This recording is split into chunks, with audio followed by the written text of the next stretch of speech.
Chapter 6:13. The drastic change in the county did not affect the people in the mountains. If there was any change, it would be Fat Dragon and Poplar Fruit, who smiled knowingly after putting down the phone. Xiongkahu was much more impatient than Poplar Fruit. He had called 2 elders from the nearby Hmong villages over the previous day and had a meeting that lasted less than half an hour before they reached a consensus. The other 2 Hmong villages had no reason to object to Xiongkahu's suggestion of providing manpower to rebuild the school. It had nothing to do with Xiongkahu's reputation. On one hand, it was because the Xiong village was the location for the school. It was the closest to the other Hmong villages and had the most people. On the other hand, Poplar Fruit, who was a foreign Han, had paid for all the expenses. He had spent so much effort to make sure that his child could attend school. All he did was contribute some manpower. It would be unreasonable for him to be calculative. Hence, he saw the bustling scene in the Xiong village that day. Although the 3 Hmong villages were rather remote, they had to earn their own living most of the time. Hence, there were many capable people. The school's redesign was done by an elder from another Hmong village called Tingchi. Tingchi was a surname of the Miao people. Their own Han surname was He. This master he looked like a farmer. His skin was dark, and he was wearing a straw hat. But in fact, he had a great background.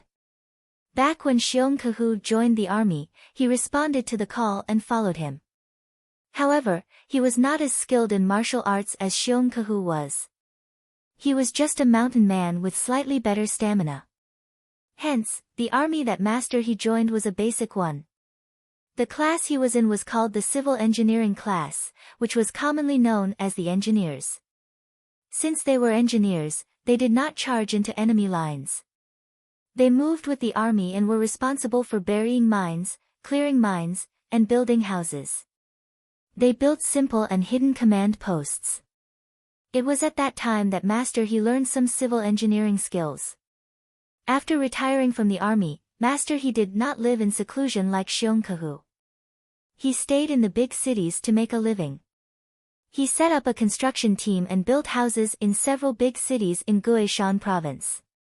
It was said that his greatest achievement was building the tallest 18-story building in Lupan at that time. Most of the blueprints were drawn by himself. From the time he entered the army, he knew nothing about them.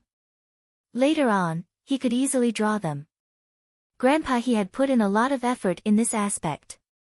Unfortunately, the business world was cruel. Master He was cheated by his partner, who took away all the money from the construction team.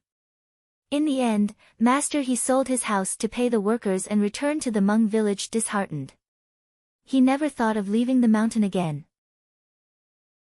Although he didn't go out of the mountain again, Grandpa He was still a big authority in the area of building houses.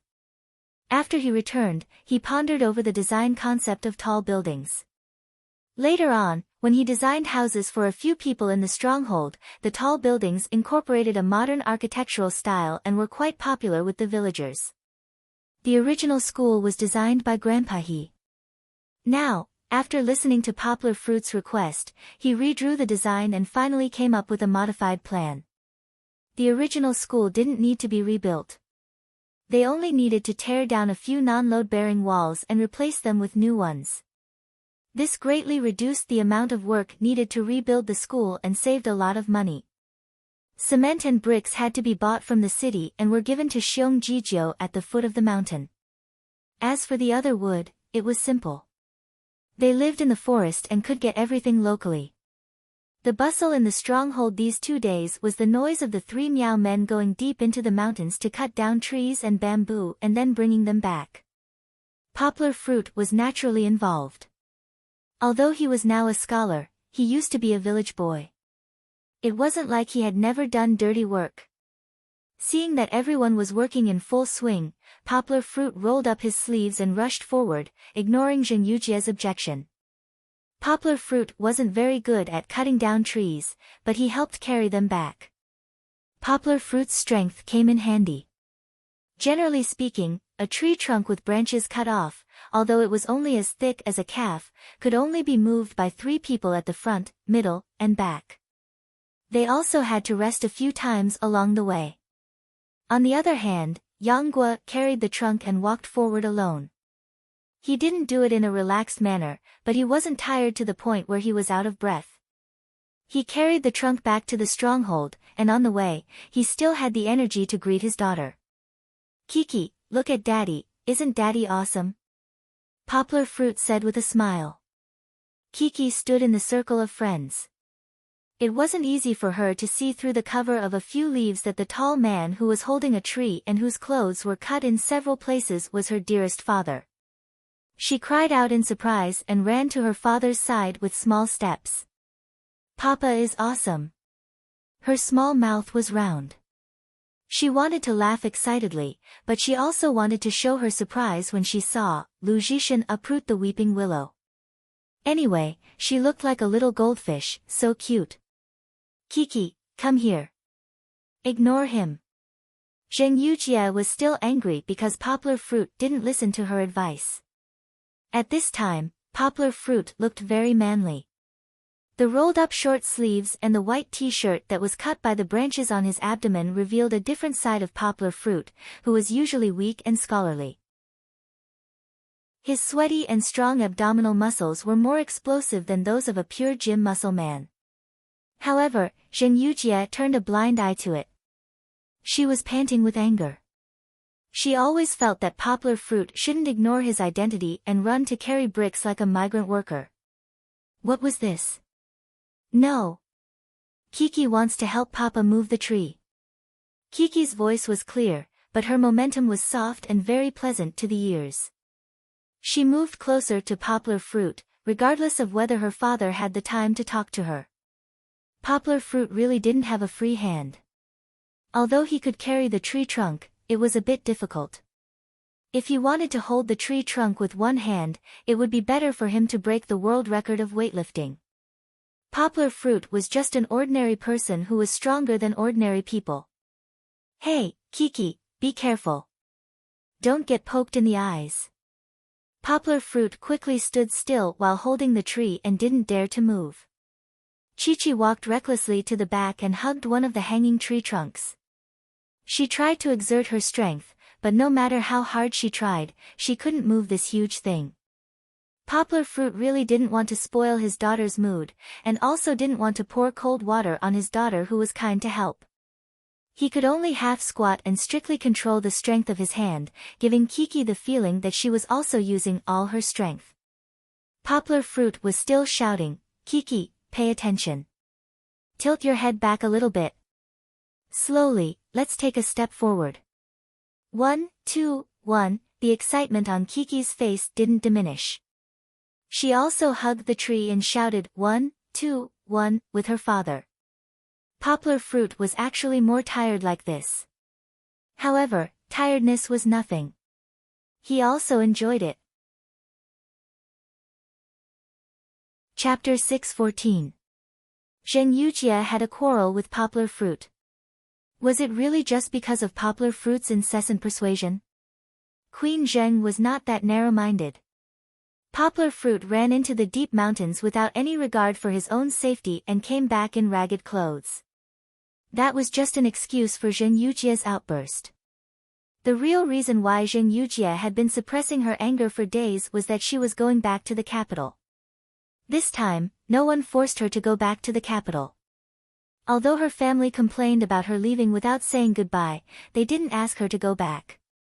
Zheng Yujie had no choice but to go back. A few days ago, she had discussed with Poplar Fruit about setting up a publishing house that belonged to her, or to Zheng Yujie and herself, at least, that was how Zheng Yujie saw it. Later, Zheng Yujie had discussed with Poplar Fruit a few more times. After that, they had more or less settled on this plan. Now that she had a plan, Zheng Yujie started to make preparations without stopping. Putting aside the market research and the selection of the publishing house that she was about to acquire, she also needed to make preparations for leaving Dongxin Publishing. She had nothing to miss about Dongxin Publishing. Launching the translation of Poplar Fruit's novel, Young School, into the market was her last stand. In addition, Zheng Yujie also planned to persuade some of her key editors to leave with her.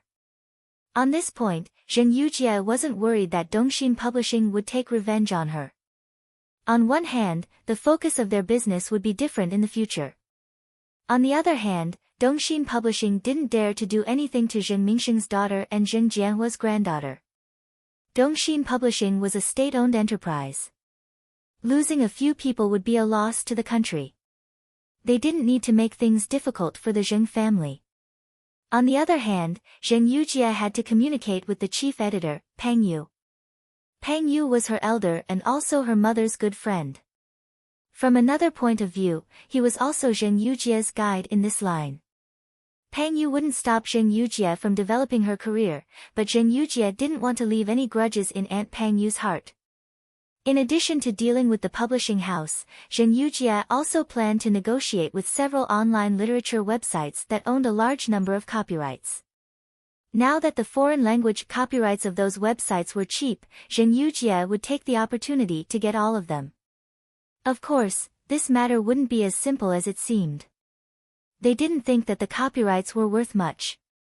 However, if you really wanted to buy all of them at a cheap price, you might arouse their vigilance. Then, they might not sell the copyrights and wait for the best price. That was possible. However, Zheng Yujie had other plans. She would negotiate with them first and buy them at a reasonable price.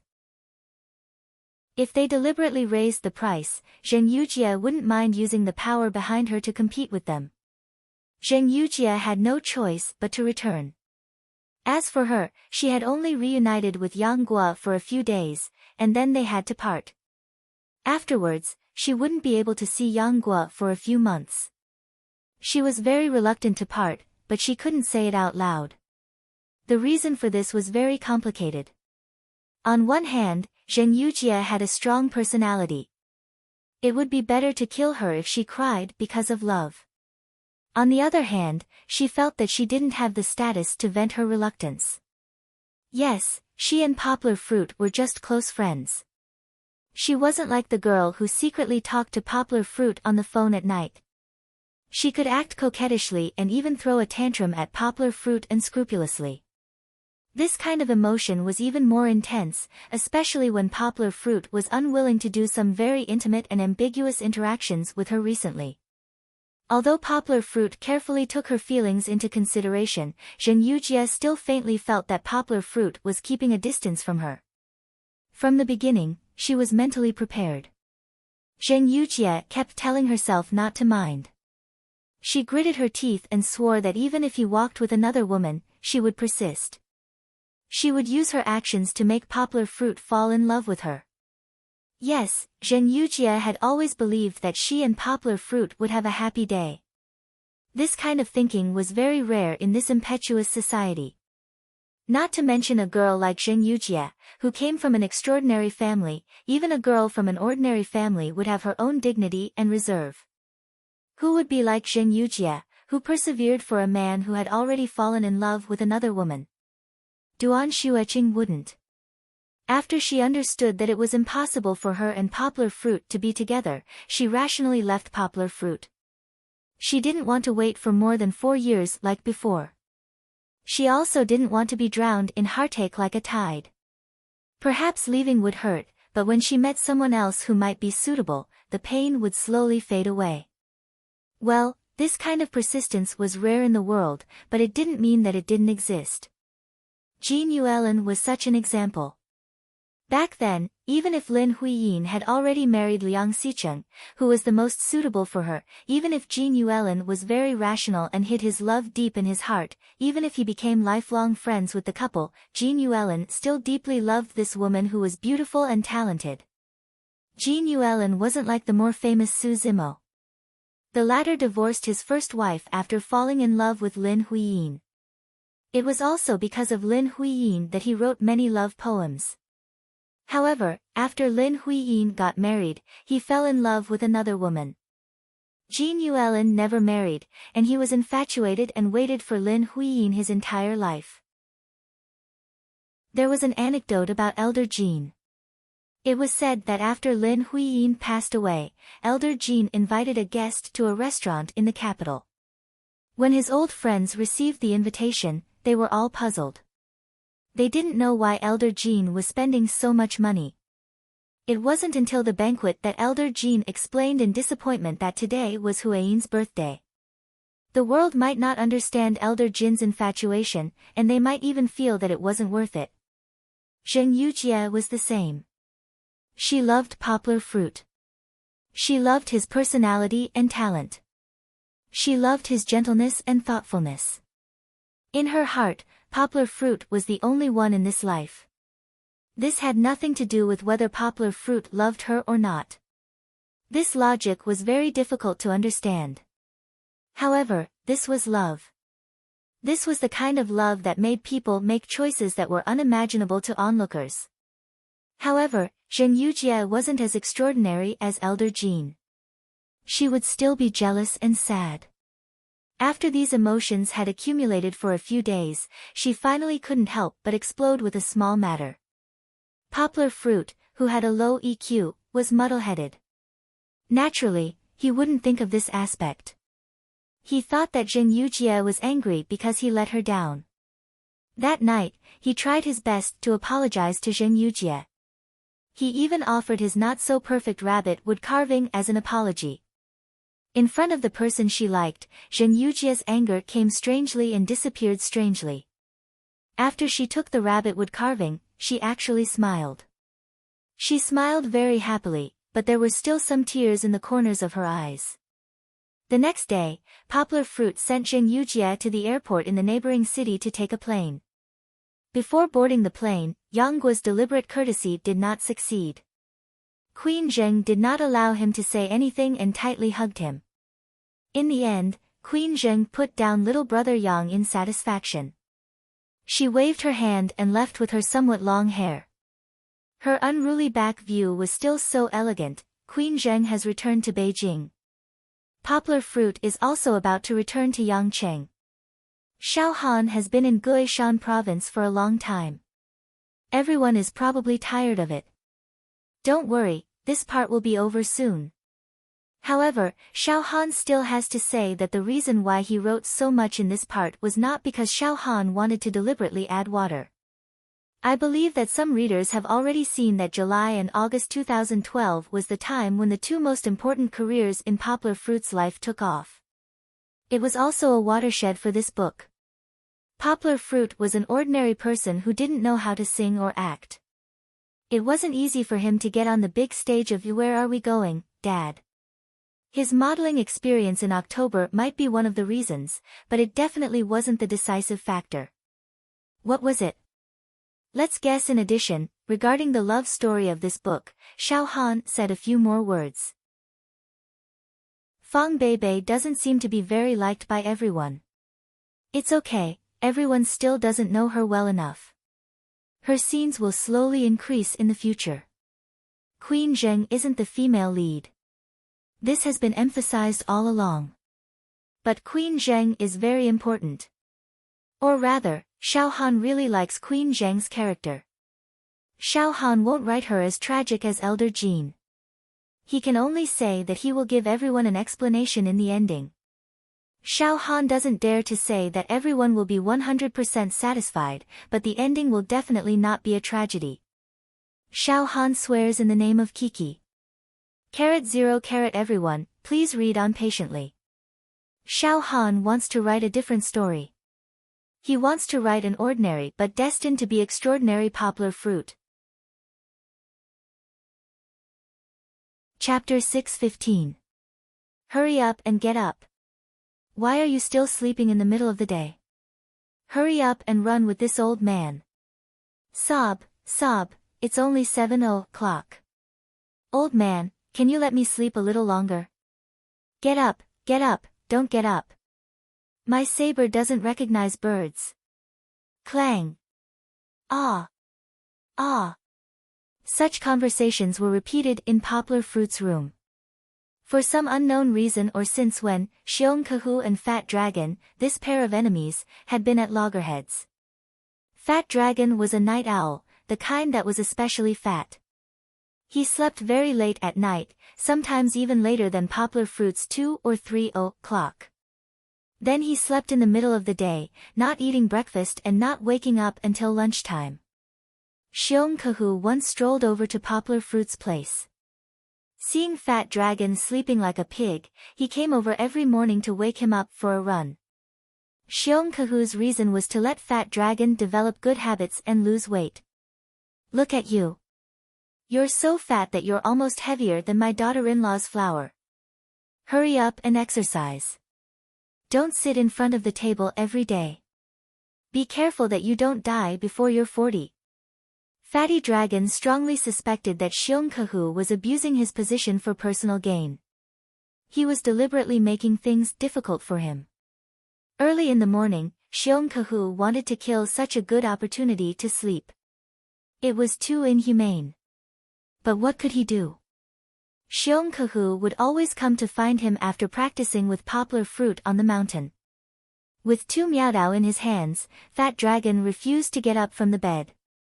With the first slash, Fat Dragon's pants would have a large hole. With the second slash, Fat Dragon would feel a chill in his lower body with his eyes closed.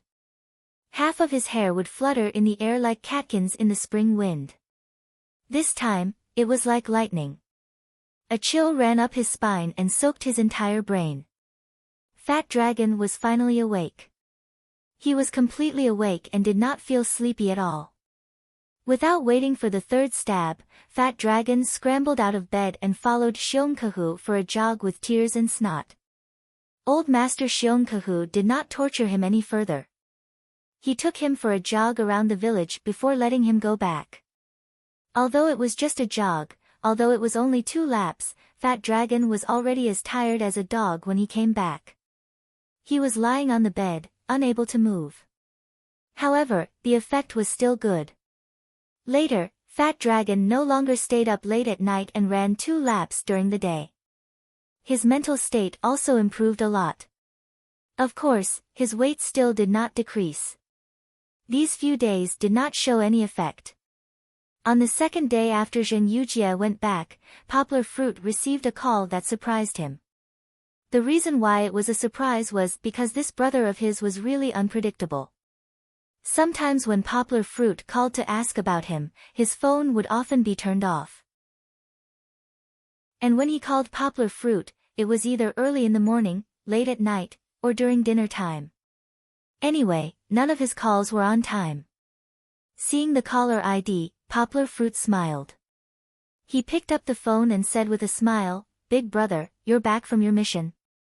"I just came back." "Fuck, this time I've been busy for a month. It's not easy to get a few days off, and you're still in Guishan." He Wenjua's rough voice came from the phone, still as unruly as before. "Hey, big brother, how do you know I'm in Guishan?" Poplar Fruit felt very magical. The last time the two talked, he had just experienced the disaster of Kiki and had just arrived in Kaiyun province. Logically speaking, even if Wenjua didn't ask if he was in Kaiyun province, he should have asked if he had returned to Guangdong province. "Hee, you brat, you encountered such a big thing in Guishan province and didn't ask me for help. You're hiding it, right?" Wenjua laughed and said, "Our public security department has already informed me. They checked your license plate number and asked about it here." Poplar Fruit now understood that it should be Lu Guoyang who asked them to check. However, what he didn't know was that if Lu Guoyang himself checked, the police in Guangdong province wouldn't know.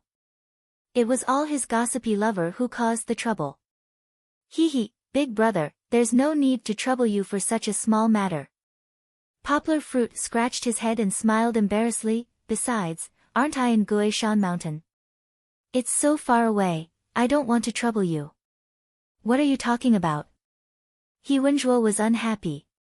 He said, "You think that your big brother he is too far away to help, and can't help much at your mountain, right?" "Hee, I want to tell you a fact. Before my father came to Guangdong province, he was a soldier in the Shu-Du military region for 5 years. Now, the deputy political commissar of Shu-Du is my father's comrade-in-arms in the same class. You tell me, can I help you?" Poplar Fruit laughed and said, "Well, big brother, I was wrong. I should have looked for you first at that time.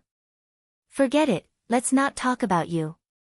You couldn't find me at that time." Wenjue waved his hand and said, "How is it now? Is the little policeman in Guishan still bothering you? What's the matter?" Poplar Fruit hesitated for a moment, but still told Wenjue what had happened, and then said, "It's all solved now. The deputy county magistrate and his subordinates have been arrested, including the director of the Public Security Bureau. You're killing a pig with a butcher's knife." Wenjue seriously criticized Poplar Fruit and said, "Do you need to take such a big risk to steal the account book for such a small matter? You can tell big brother, and I'll let my father talk to them. Can't it be solved easily? I didn't know you had connections here." Poplar Fruit complained. "Forget it, this matter is over. Next time, you can't be so reckless. You can't use your kung fu like this." Wenjue didn't hold on to this matter. He asked curiously, "By the way, why did you stay in Guishan province for so long? Aren't you about to start school?" Poplar Fruit told him what he was doing. Wenjue expressed his approval of Poplar Fruit's kindness, but he wasn't too interested. Instead, Wenjue took Poplar Fruit's words to heart that he still needed to learn Miaodao for 2 more days and understand the essence of the moves before returning to Yang City. "What Miaodao? Which master did you meet?" Wenjue asked excitedly. He knew how powerful Poplar Fruit's kung fu was. If Poplar Fruit was interested in someone, it must be a master above the master level. "Master Xiongkahu. His two-handed Miaodao is very powerful. By the way, he used to be a special forces soldier, but at that time, he was called a scout. He was very famous during the war with Nanyue." Poplar Fruit proudly introduced his master. "Wait, what did you say?" "Xiongkahu.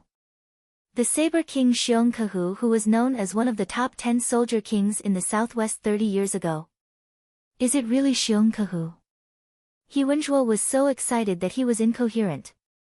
Poplar Fruit felt that big brother he was a little fanatical, like a fan who saw his idol. With Poplar Fruit's confirmation, Wenjue could no longer suppress the joy in his heart. "Poplar Fruit, wait, don't move. I want to go, I want to go." Chapter 6:16. Test, test, cough cough. Children, did you hear Teacher Poplar Fruit's speech? Poplar Fruit tapped on the microphone in front of the camera and smiled slightly. "Yes." Xiong Xiaolin, who was sitting with a straight face, answered with a straight face. You could tell from her voice. Xiong Xiaofeng, on the other hand, was leading the other children in giggling. Most of them were swaying left and right, and including Chi-Chi, they were all shouting very happily, "I heard it, hee, I heard it." "You heard it," Kiki said she heard it. Feng Gugu said he heard it too. Kiki also screamed without backing down. Poplar Fruit, who was upstairs, could hear her voice. "Everyone sit properly. Listen to Poplar Fruit. Oh, listen to the teacher's lecture." Xiong Kahu sat next to the projector and said to the naughty children while blowing his beard and glaring at them. In the end, the tribe leader's prestige was great. Once he opened his mouth, the chaotic children quieted down, lowered their heads, and obediently sat back in their seats. Everyone is very obedient. That's good, let's start the lecture today. Poplar Fruit smiled at the microphone and said, "Today, Teacher Yang will teach you the 48 phonetic symbols of English." Other than Yang Luoqi and Xiong Xiaolin, the child who is the most enthusiastic and answers the questions the best can come with me to the county to play tomorrow. Teacher will treat you to a big meal. Hearing Poplar Fruit's words, the children immediately straightened their backs and looked eagerly at Poplar Fruit on the screen. They were eager to give it a try. For these Miao children who stayed in the mountains all year round, not to mention a big meal, even a trip to the county to play was a very extravagant wish. Little Feng Gu, Yang Luoqi is Kiki's name. Sitting on a small stool, Kiki couldn't help but turn her head and whisper to Xiong Xiaofeng. Kiki, don't whisper to each other. Sit tight and listen to the lecture. Poplar Fruit's voice was very gentle as he grabbed the little girl. This was clearly transmitted to Poplar Fruit's projector through the camera and the network. In this way, a corresponding virtual classroom was formed. Yang Guo could teach in front of the camera and the projector about the children's situation. Although it was an online lecture, Poplar Fruit's simulation was no different from a real classroom. The teacher was still teaching, and the children were listening. The only difference was that the teacher became an image on the screen and was connected by the network. This was only the first attempt, and because the school was in full swing to demolish and build a new house, Poplar Fruit asked Fat Dragon to move the equipment to Xiongji's house. The main classroom was set up in the lobby on the first floor. It was spacious and could seat 10 children, which were the children selected by Poplar Fruit to cooperate with him. Poplar Fruit's classroom was only on the second floor, which was next to Poplar Fruit's. After Zheng Yujie went back, Poplar Fruit cleaned the room and let Fat Dragon arrange various equipment. The remote education classroom that Poplar Fruit planned to build was more luxurious and advanced than the current simple classroom. Now, the children all had small desks and laptops. There were no computers for them to use because the more than 300 custom-made computers by Poplar Fruit had not been delivered yet. At present, the only 3 computers were used by Fat Dragon as transfer equipment. When the computers arrived, the children did not need to look up at the projector screen as hard as they did now. The images would be transmitted to the computer screen on their desks through Fat Dragon's server. After a lesson, Poplar Fruit asked the children to go home. He went downstairs and discussed the problems encountered in the morning with Fat Dragon. Let me say one first. You can't leave no one on this mountain. Fat Dragon tapped on the keyboard and pulled out the interactive software that he thought was insufficient. Then, he modified it and said to Poplar Fruit, I don't think Uncle Xiong and the others know how to use these devices. What if they malfunction? Regarding this problem, Poplar Fruit said confidently, you can write a manual for the use of the devices and simple maintenance methods.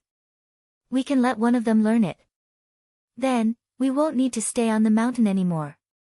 Speaking of this, Poplar Fruit turned to Xiong Kehu and Xiong Jiwu, who were sitting and watching, and said, Master, and Brother Jiwu, I have a proposal to discuss with you.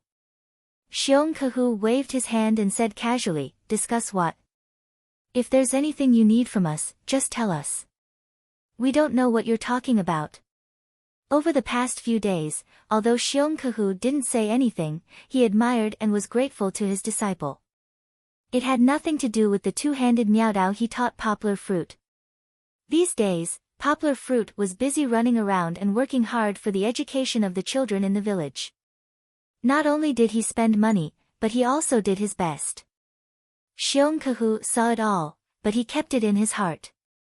In this regard, Xiong Kehu worked very hard when he taught Poplar Fruit the two-handed Miaodao in the morning. He didn't hide anything and completely trained Poplar Fruit as his last disciple. He even taught Poplar Fruit his life's combat experience. At present, in terms of knife skills, Poplar Fruit was already a super master who was invincible in the entire Xiong village.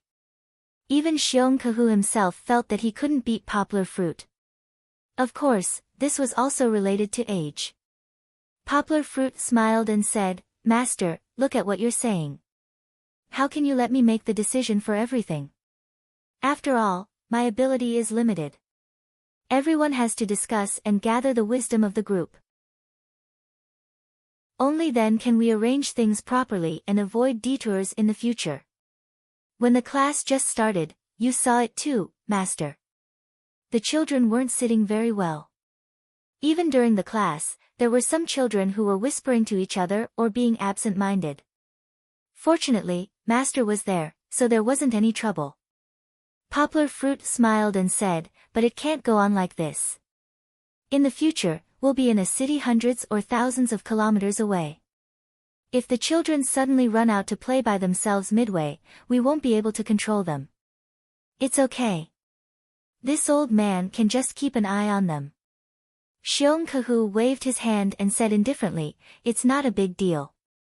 If that child doesn't listen, just grab him and give him 2 whips. Poplar Fruit smiled and said, Master, we don't need this kind of stick education anymore. Beating the children to force them to study is a bad idea. The best way is for us teachers to give the children some more attractive classroom education so that they can voluntarily study hard. This is what we want to see. Besides, Master, you're the chief and have to deal with the affairs of the village. We can't let you sit in this classroom with the children every day, right? Poplar Fruit said. Chapter 6:17. One moment, you say that you can't do it without me, and the next moment, you say that you don't need me. What exactly do you want? Xiong obviously wasn't as patient as Poplar Fruit. He was very hot-tempered, and his dissatisfaction was followed by a clamor. To be honest, Poplar Fruit was a little long-winded. This was related to his personality. Most of the people who were willing to be teachers and deal with children were the type of people who were resistant to hardships. Poplar Fruit smiled and said, Master, don't worry. I'm thinking that since Brother Ji Wu doesn't have a job now, it's not realistic to ask him to do farming or work. Why don't we ask Brother Ji Wu to be the children's teacher? Before Poplar Fruit finished speaking, Xiong Ji Wu blushed and waved his hand. Poplar Fruit, no, I haven't even studied for a few years. How can I teach children? Yes. This won't work. He doesn't even know how to teach, Xiong said firmly. You can sympathize with Ji Wu, but you can't harm the children. Poplar Fruit didn't know whether to laugh or cry. Master, and Brother Ji Wu, you didn't hear me out. I'm talking about being a teacher, not asking you to teach. We can teach.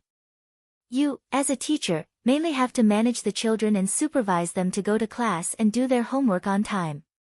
Also, you have to control our equipment and deal with some unexpected situations. For example, if a child gets into a fight, you have to educate them in time. If the machine breaks down, you have to rush to repair it or report to us for a replacement. Xiong Jiwu understood this time, but he still shook his head and said with some uncertainty, I don't know how to use these machines, let alone repair them. You can learn if you don't know. Poplar Fruit smiled. Who was born knowing how to do it?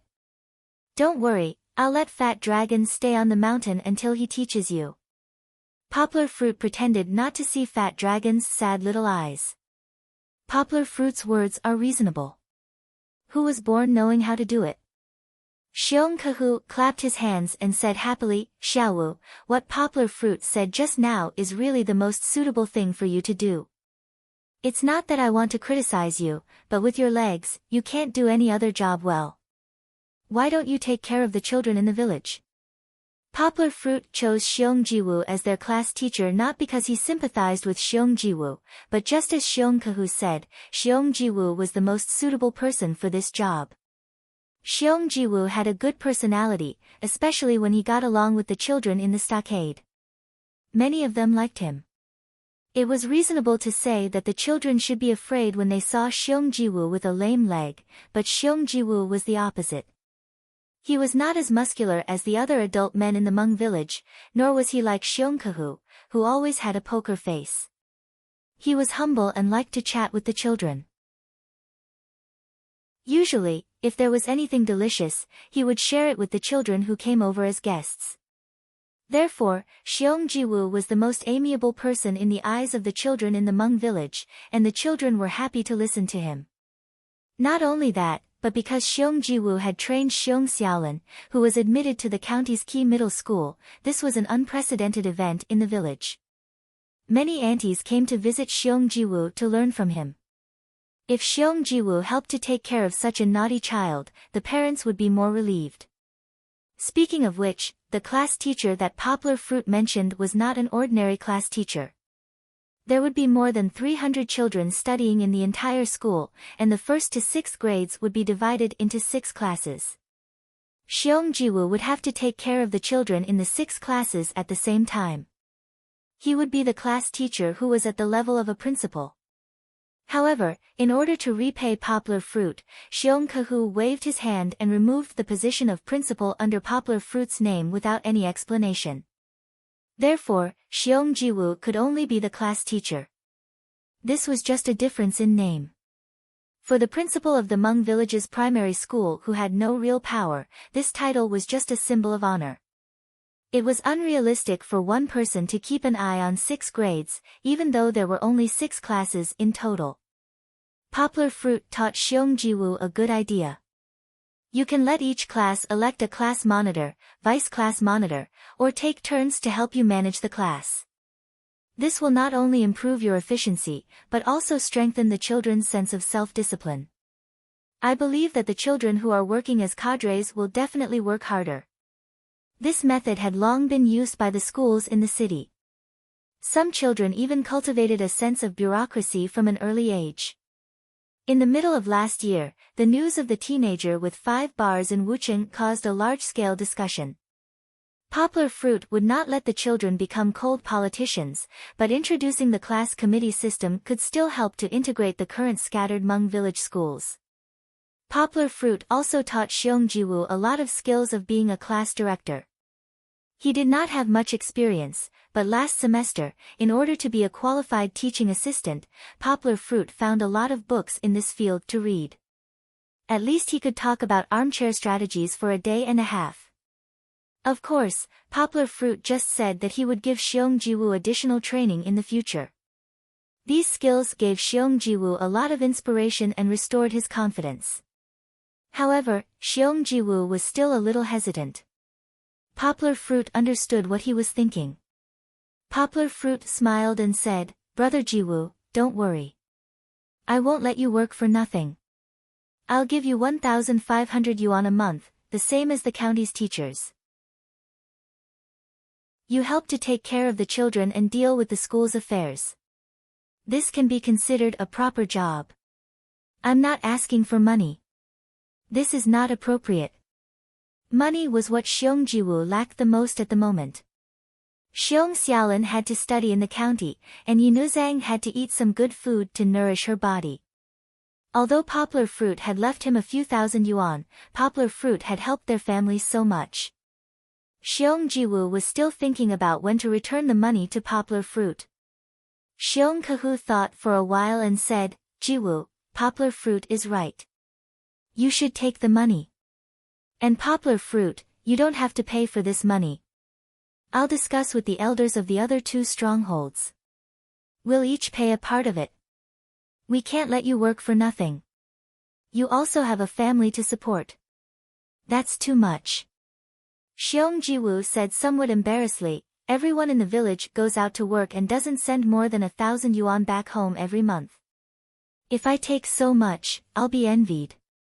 Besides, I didn't do much. I just helped to take care of the children. If I take the same amount as the teacher, I'll feel uneasy." "What's there to feel uneasy about?" Xiongkehu said angrily, "If anyone is not pleasing to the eye, tell them to come to me. I'll beat them to death." However, Xiongjiwu was unwilling to accept such a high salary of 1,500 yuan. Poplar Fruit's brain worked very quickly. He immediately came up with a new idea. "How about this? Brother Jiwu, you can take the monthly salary of 900 yuan for the time being. Later, we'll discuss the agenda and raise it. In addition, I want sister-in-law to go to the school to help. What she needs to do is to cook for the children. Don't some of the students in our school come from the 2 strongholds next door? It will take them at least half an hour to come here. Don't go back at noon. Stay at the school and eat. Our family will give sister-in-law some food expenses every month. We'll discuss the amount later. This is convenient for the children and can also give sister-in-law something to do." "That's a good idea." Xiongkehu clapped and laughed. Chapter 618. Kiki, look, I caught a white-eyed sparrow. In the afternoon, Poplar Fruit and Kiki, who had just taken a nap, were washing their faces in the room. A boy from Miao village ran in excitedly. His feet were dark, and there was a lot of sand in the crevices. Poplar Fruit recognized the child. He smiled and patted his little head, saying in Miao language, "Anshuan, did you forget where you left your shoes again? Hurry up and find them and put them on. Your mother will beat you again later." Xiong Anshuan was still a little afraid of Poplar Fruit, but at this time, the children were all newborn calves. He was not afraid anymore. He said loudly, "Father Kiki, I know where it is. It's under the tree. I won't lose it." The children in the mountains were excellent at climbing trees and digging out bird nests. Poplar Fruit did not say anything, but he secretly told himself that he must do a good job of educating Kiki. He could not let a girl climb trees.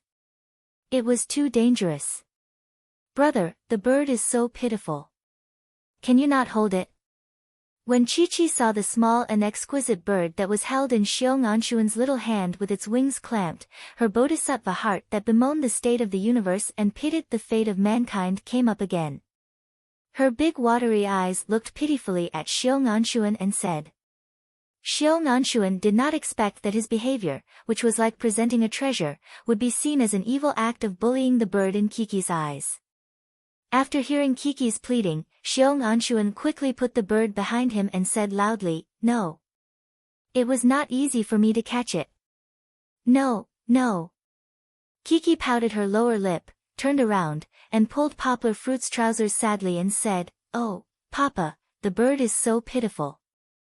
Poplar Fruit bent down and patted his daughter's little head. He smiled and said to Xiong Anshuan, "Anshuan, come, show uncle what kind of bird it is." Xiong Anshuan was still very vigilant. He covered his back with his hands and refused to take it. He shook his head and said, "No. You will snatch it from me.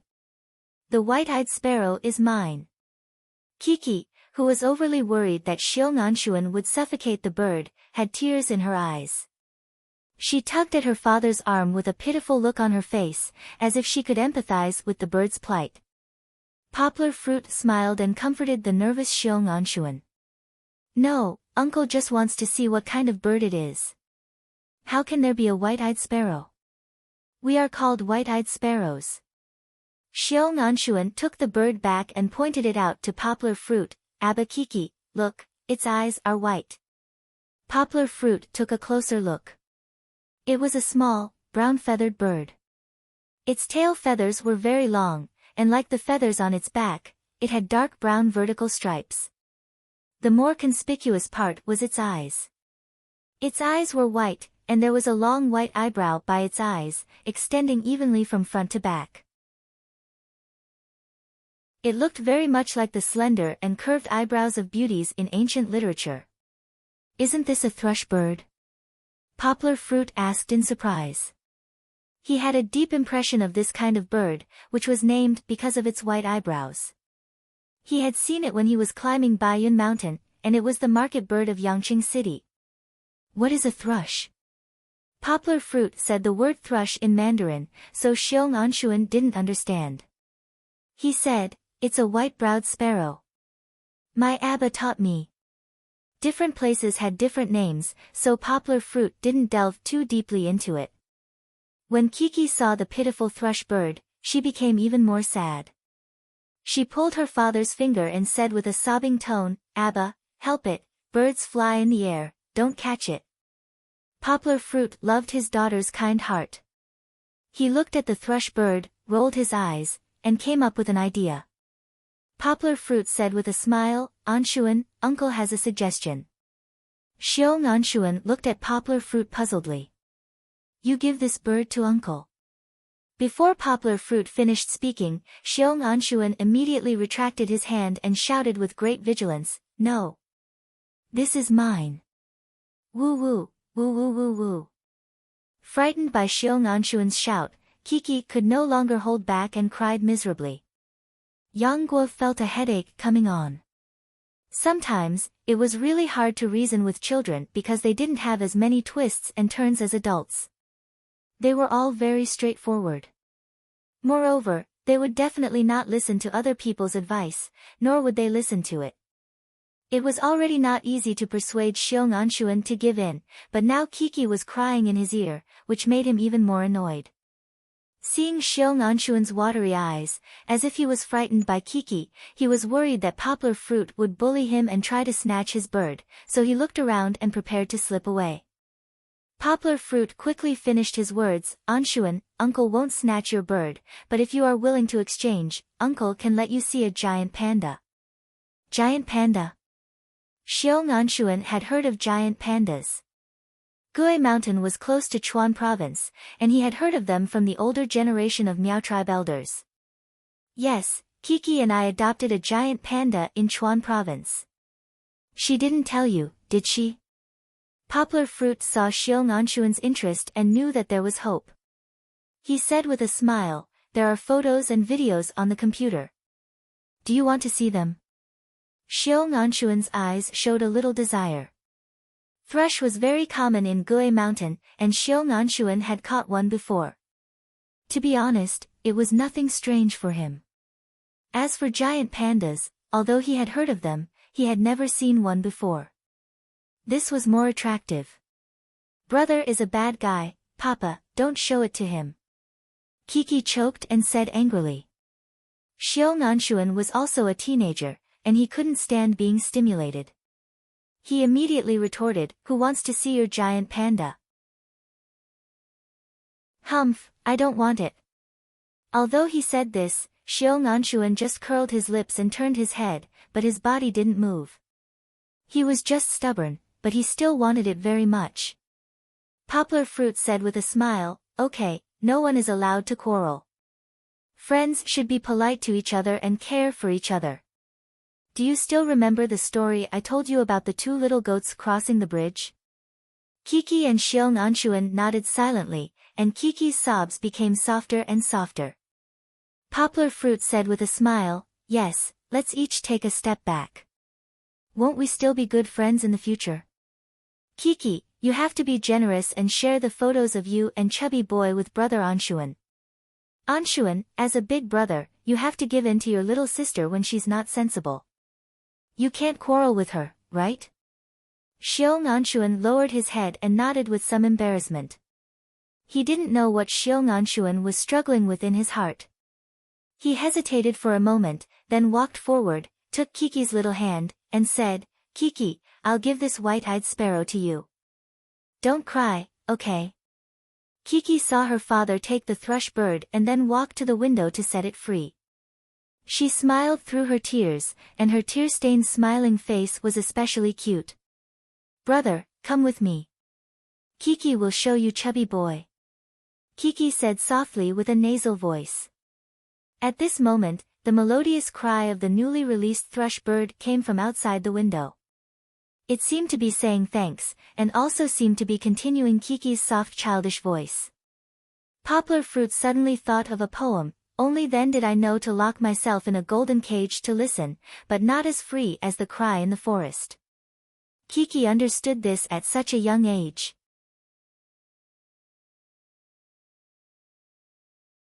Chapter 6:19. Big Brother. He was here, but he was not alone. When they heard that they were going to look for Poplar Fruit, and that there was also a legendary soldier king from the Southwest Special Forces, the martial arts enthusiasts from the Special Forces immediately followed them. Meng Sanhua had been talking about Poplar Fruit for a long time. How could he let go of such an opportunity? Big Bear, Second Bear, and Third Bear were just there for fun. They had nowhere to go during their short break, so they decided to come to Meng Village with their brothers. There was a soldier that Poplar Fruit had met before, but they did not talk much with him. This time, he also came along. Big Brother Yin Luqing. Poplar Fruit had a good memory. He had only heard of Yin Luqing's name once, so he took the initiative to extend his hand and greet Yin Luqing. Hello. Yin Luqing was a little surprised. He looked at He Wenjue in confusion, as if he thought that the captain had told Poplar Fruit about him in advance. Yin Luqing was a pretty name, but the owner was a dark-skinned man. He was not tall, nor was he as strong as Poplar Fruit's brother Yang Jingdong. However, his muscles were very tight, like Meng Sanhua, very explosive. Enrich was carrying a long guitar case. After he opened it, Poplar Fruit realized that it was not a musical instrument, nor was it a sniper rifle that was often seen in movies. It was a knife. Hey! Poplar Fruit realized that there were so many familiar faces, but one person was missing. Big Brother, where is Big Brother Zhengdong? He didn't come. Wenjue said. Big Brother Dong is injured, and he is lying in the hospital. Second Bear said straightforwardly. Injured? How did he get injured? Is it serious? Poplar Fruit was shocked. He had a good relationship with Yang Zhengdong. When he first went to the military camp, he got to know Yang Zhengdong. Then, Yang Zhengdong taught him how to use a gun. To a certain extent, he was one of Poplar Fruit's masters. After that, Poplar Fruit went to the military camp twice, and their relationship got even better. Wenjue actually did not want to say it, because Yang Zhengdong had told him not to worry Poplar Fruit before he came. But Second Bear had already said it, so he could only stare at him, and shook his head and said, I was bitten when I was on a mission. It's nothing, and I'll be fine after 2 months of rest. Yang Zhengdong was indeed fine. He was wearing a bulletproof vest. He was only shot in the butt. More flesh on his butt, so he was able to Poplar Fruit in the end. Compared to other major injuries like broken limbs, Yang Zhengdong was considered lucky. At least he would be able to jump around after a few months. However, after the bullet was removed, it would take some time to recover, so he could only lie down in the military hospital. Yes, he was lying down like a puppy. Although Poplar Fruit said it calmly when he saw Wenjue, as a normal person, Poplar Fruit still felt bad when he heard that his friend was shot. He shook his head and said, Big Brother Zhengdong is not a friend. He didn't even say anything when he got injured. I'll go back to Yangcheng in a few days, and I'll go see him. Yang Zhengdong aside, when Big Brother he arrived, Kai Simin had just delivered the last batch of goods. Poplar Fruit received a call from him on the way. Big Brother Ji Sure, is Master in the village? Yes, the goods are here. Tell everyone to go down the mountain and move them up. I just came back from the county. Poplar Fruit immediately called up the mountain. What is it? Wenjue sat in the passenger seat and asked. Because there were more people, Xiongde and Xiong sat in the second row. They were both big men, and the word big was not enough to describe their bodies. There was no space for Enrich, who was slimmer in the second row. Hence, Xiong-san and Enrich had to sit on the floor at the back of the car.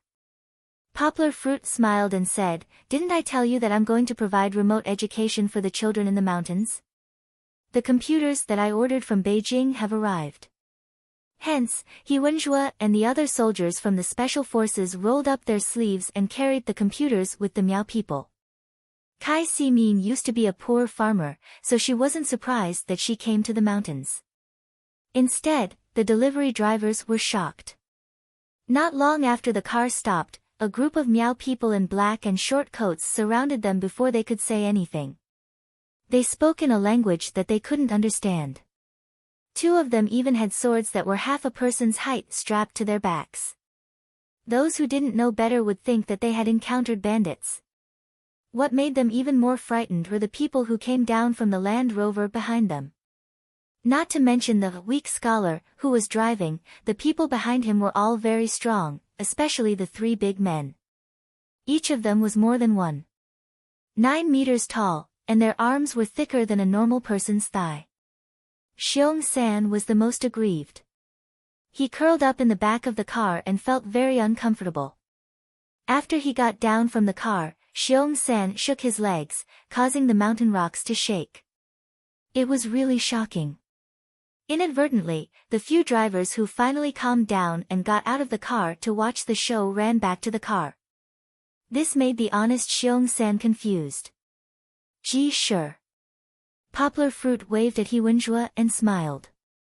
This is my big brother, Wenjue, and behind him are his comrades. Poplar Fruit introduced them one by one, and also introduced the Miao people to Wenjue and the rest. Poplar Fruit had a superhuman memory. Among the Miao people present, many of them had only met Poplar Fruit once, but Poplar Fruit remembered their names. When he introduced them to his big brother and the rest, it brought a lot of surprise to the Miao people, and also eased the silent atmosphere. The more down-to-earth people were, the more they worshipped the strong.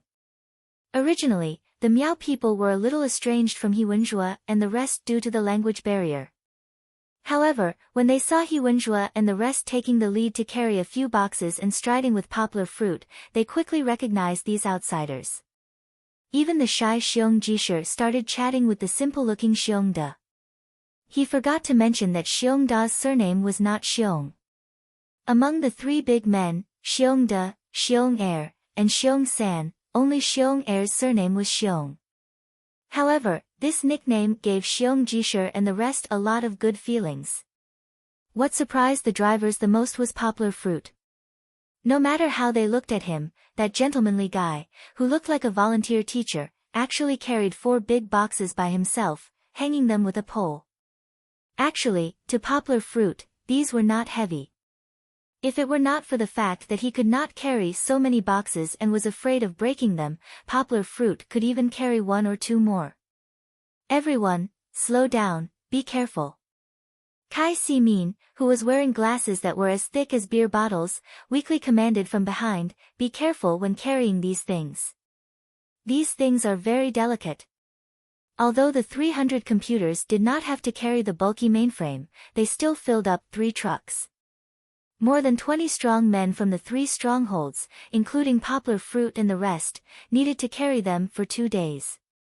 When they finally finished, the sky was already dark.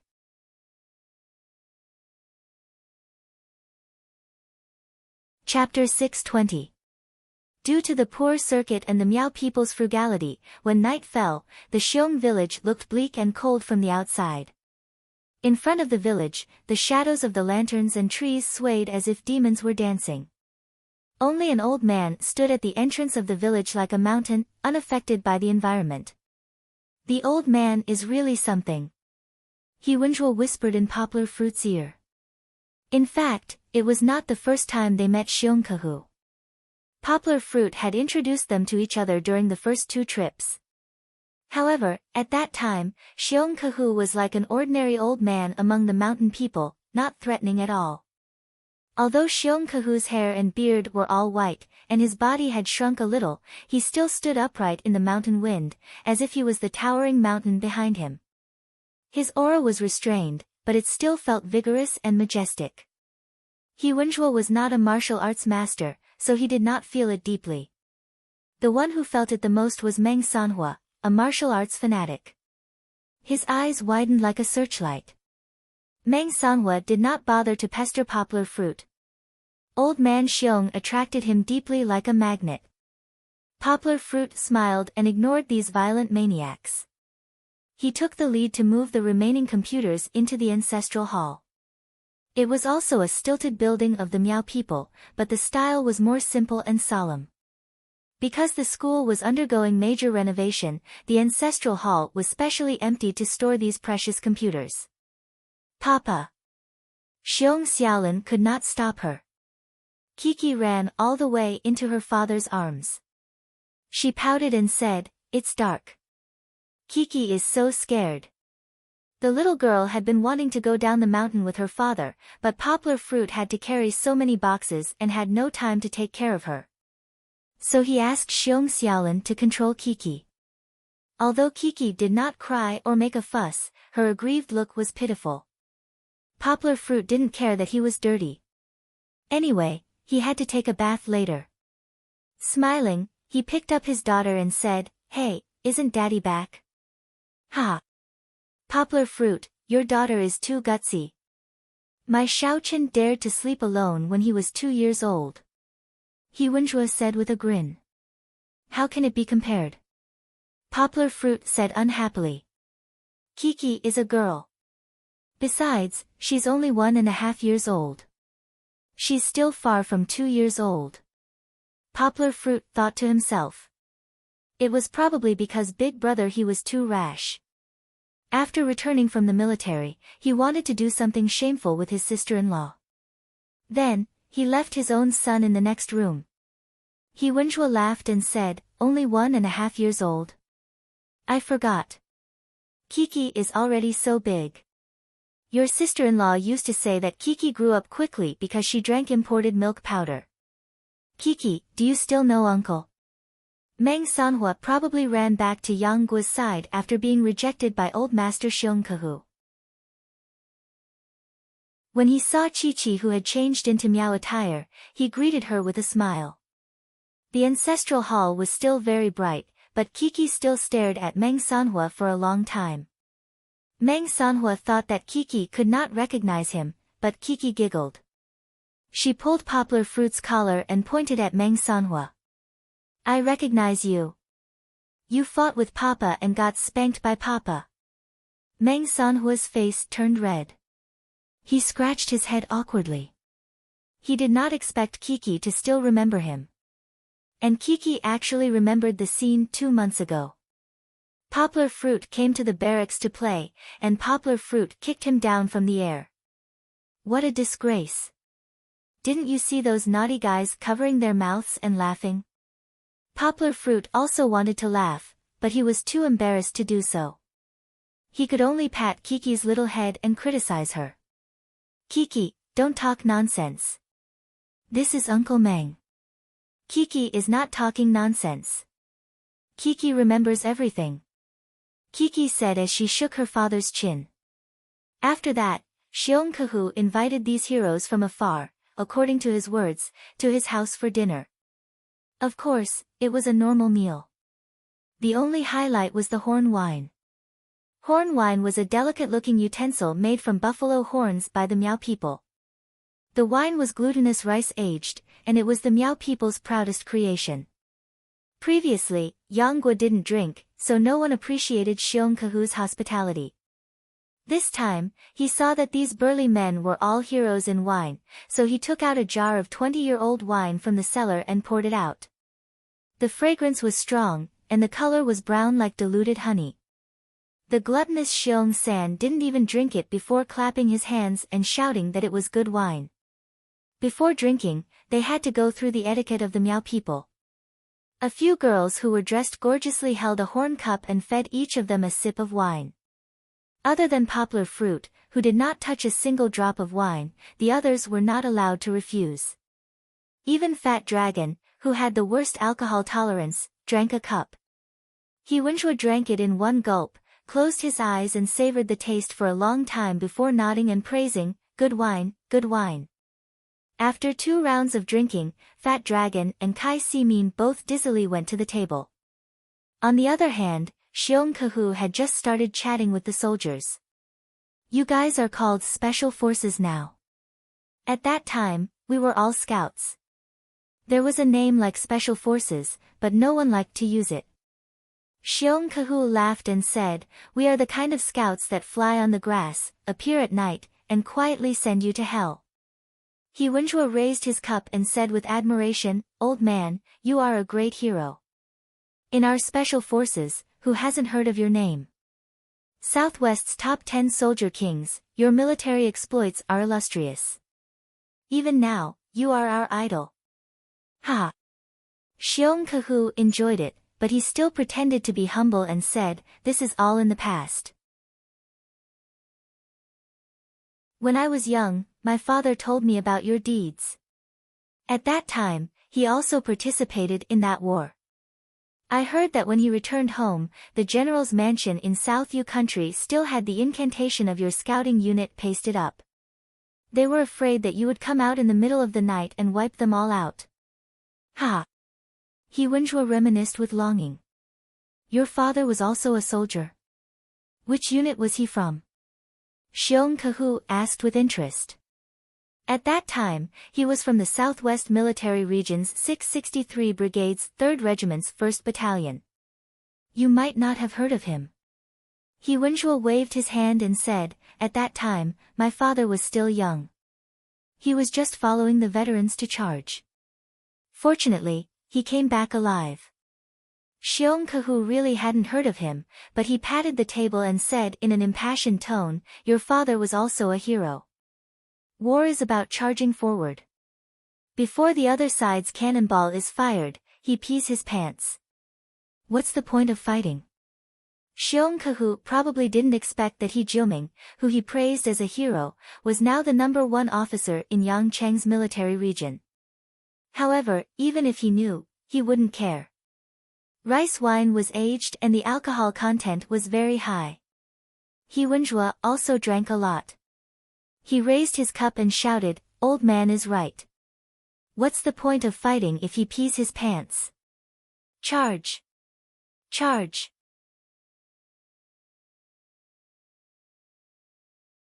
Chapter 621. There wasn't a single soldier who couldn't drink.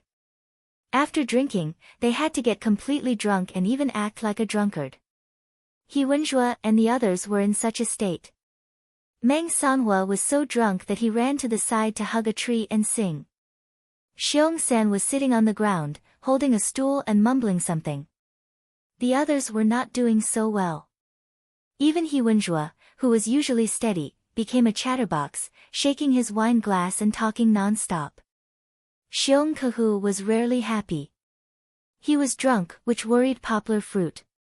After all, his master was almost 70 years old. However, Xiongkahu was in good health. He did not make a fuss after getting drunk. He just sat there with a smile and looked down at everyone. He was usually serious, but now that he was drunk, he showed a bright smile.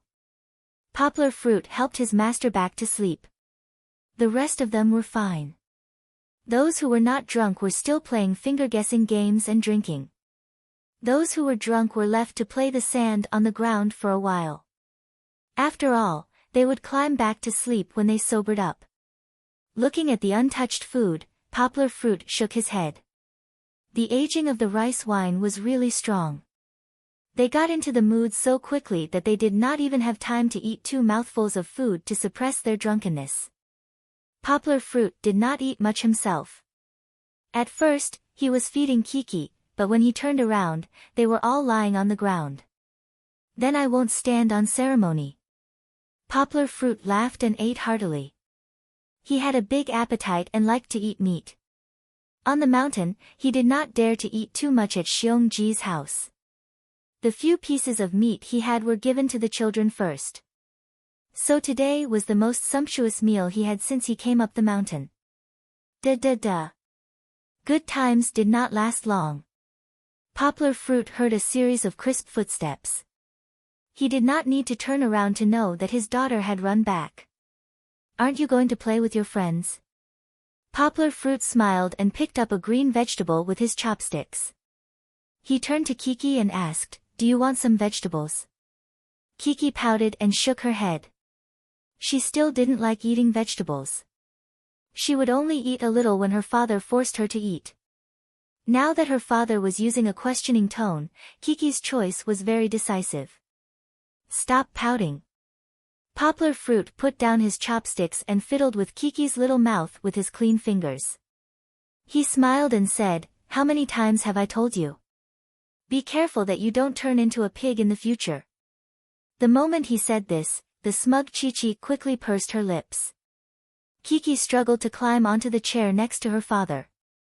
Unfortunately, the little guy was too short, and her obedient pad, Gold, was now hiding in the room with its tail between its legs. Kiki tried twice, but she still couldn't climb up. "What do you want to eat? Papa will get it for you. You don't have to climb up," Poplar Fruit said. He stopped Kiki, who didn't give up. This chair was different from the one at home. It wasn't stable. Even if Kiki climbed up, Poplar Fruit was worried that she wouldn't be able to sit steadily and fall down. "It stinks, it stinks." Kiki fanned her little hand in front of her nose and said with disgust, "Papa, let's go back and take a bath, okay?" The air was filled with a strong smell of alcohol, and the floor was stained with vomit.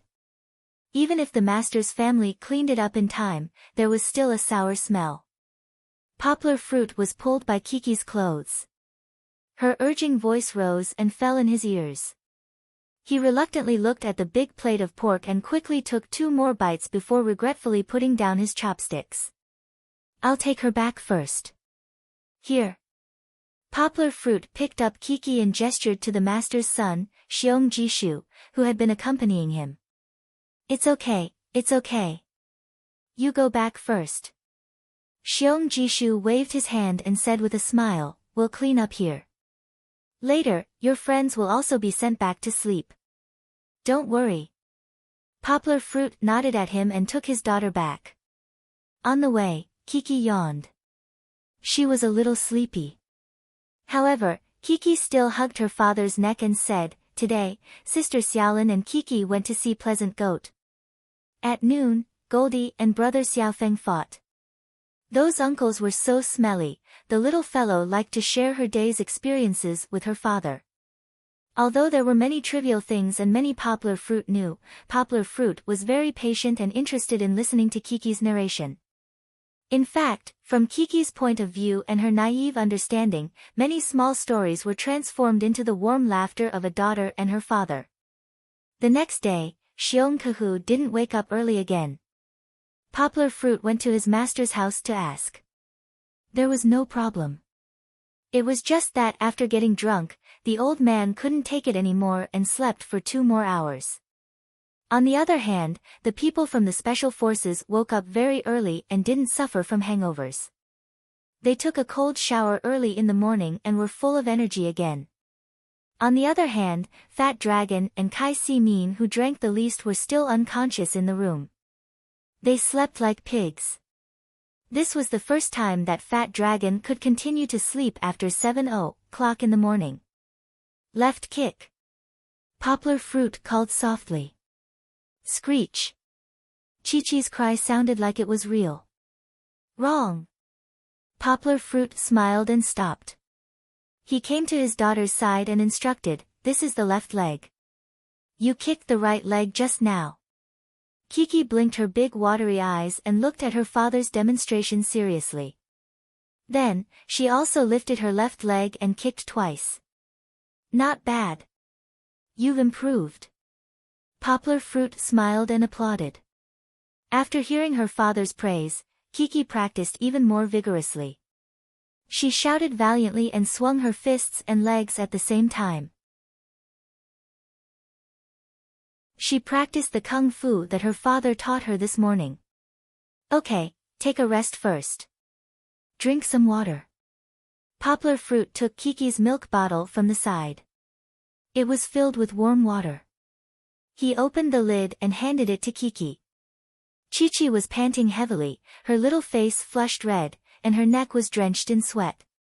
Kiki's long hair had been tied into a ponytail by Poplar Fruit. However, her fringe was still wet from the sweat and it curled into small curls and stuck to her forehead. Kiki took the milk bottle and sucked it in big mouthfuls. Poplar Fruit looked at her sympathetically. He even took Kiki's small towel and wiped the sweat off her neck and face. Looking at her father, Chi-Chi smiled brilliantly while drinking water. Her smiling eyes were very beautiful, just like the white crescent moon that had yet to set on the horizon. Poplar Fruit did not appreciate it. He held Kiki's milk bottle and said, "You're still smiling when you're drinking water. Be careful not to choke." He Wenjue, who had been watching from upstairs for a while, came down. He found a chance to interrupt and said with a smile, "Poplar Fruit, is this Taekwondo?" Poplar Fruit turned around and greeted his brother. Then, he smiled and said, "No, I came up with it myself and taught it to Kiki like radio gymnastics. I was wondering. Why does it look like it's not the same? You're a Taekwondo expert. You can't possibly teach your child Korean things." He Wenjue laughed.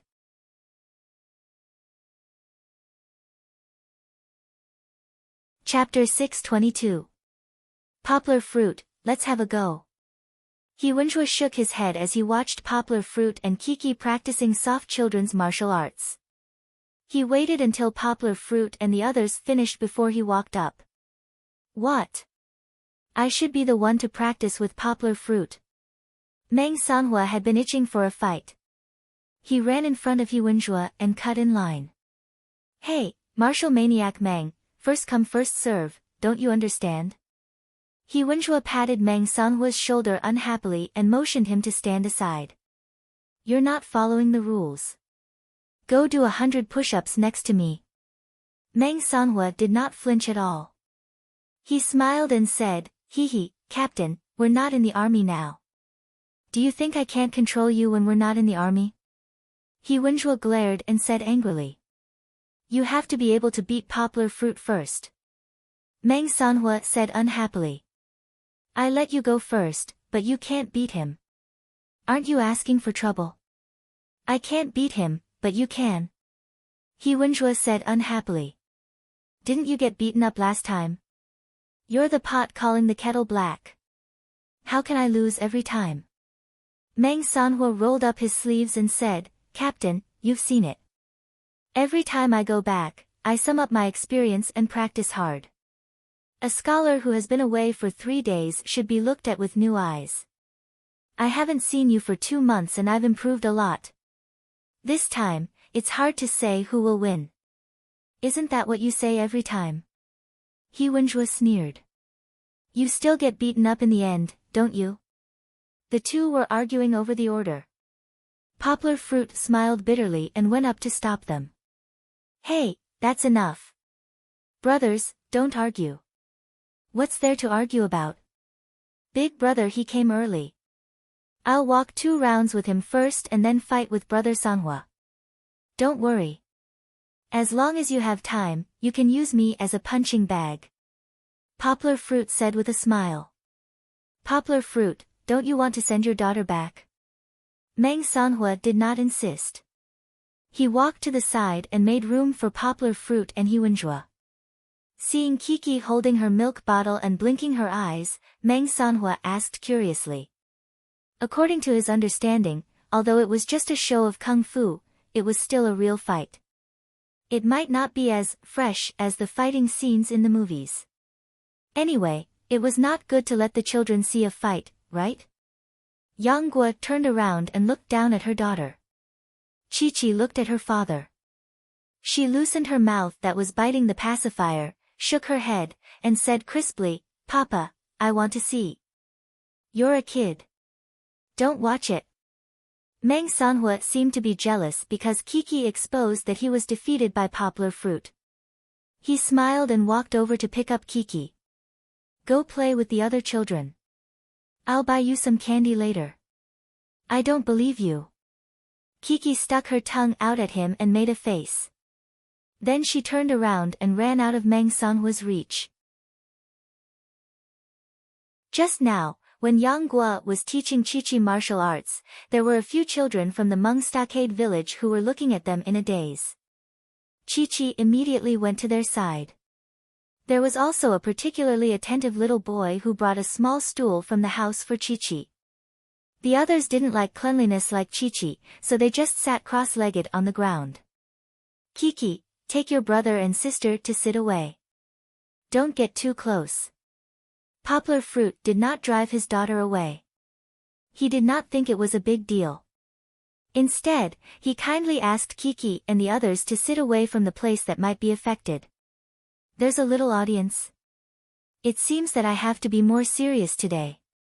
He Wenjue laughed. I can't lose too badly. He knew that he could not beat Poplar Fruit, so he did not say that he would definitely win. However, He Wenjue said that he had to be more serious. In fact, every time he fought with Poplar Fruit, he was 100% focused. He Wenjue took a step back with his right leg, then clenched his fists and raised them slightly below his chin. He assumed a classic fighting stance and looked at Yang Guo with a solemn expression. Meng Sanhua shook his head and looked at his watch. He muttered, 30 seconds. Meng Sanhua had overestimated He Wenjue.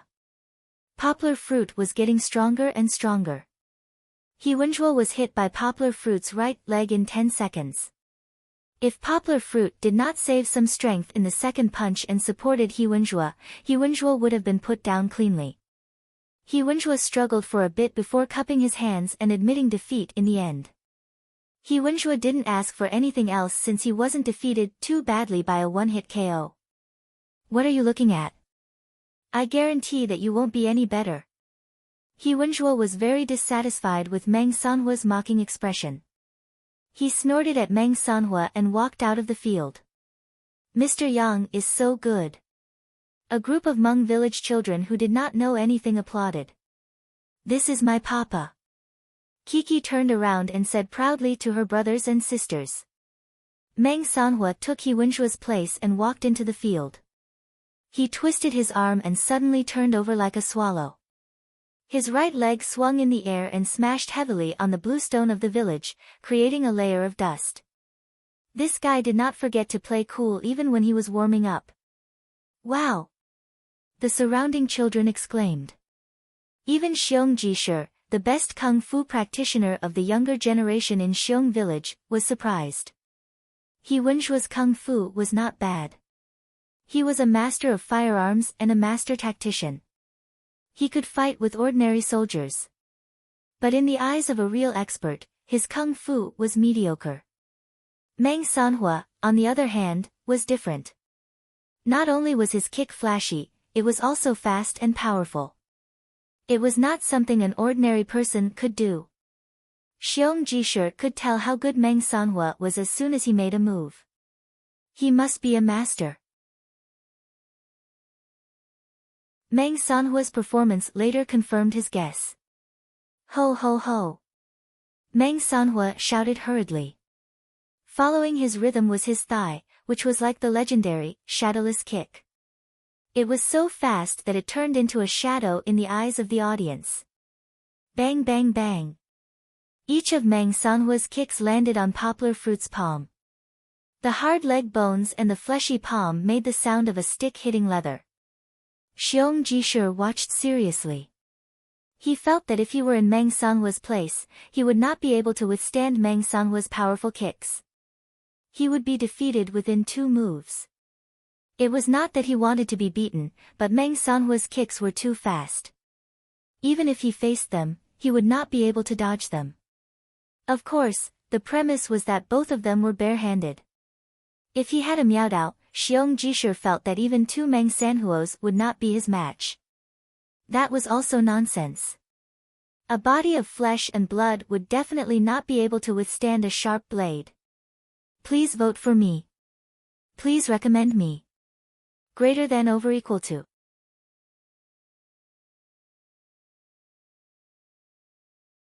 Chapter 623.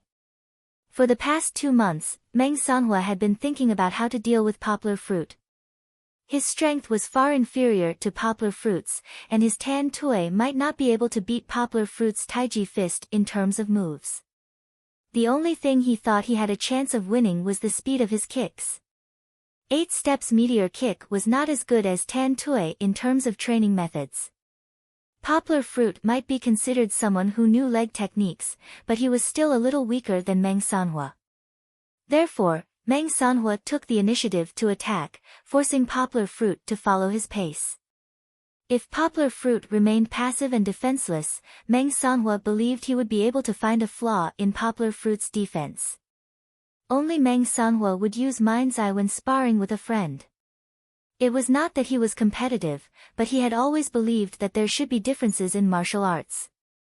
There was no such thing as a tie. How could there be a difference? You lose, and I win. Or, to put it more extreme, you die, and I live. This saying was especially applicable on the battlefield. War was cruel, and there was no right or wrong. The winner was king, and the loser was a bandit.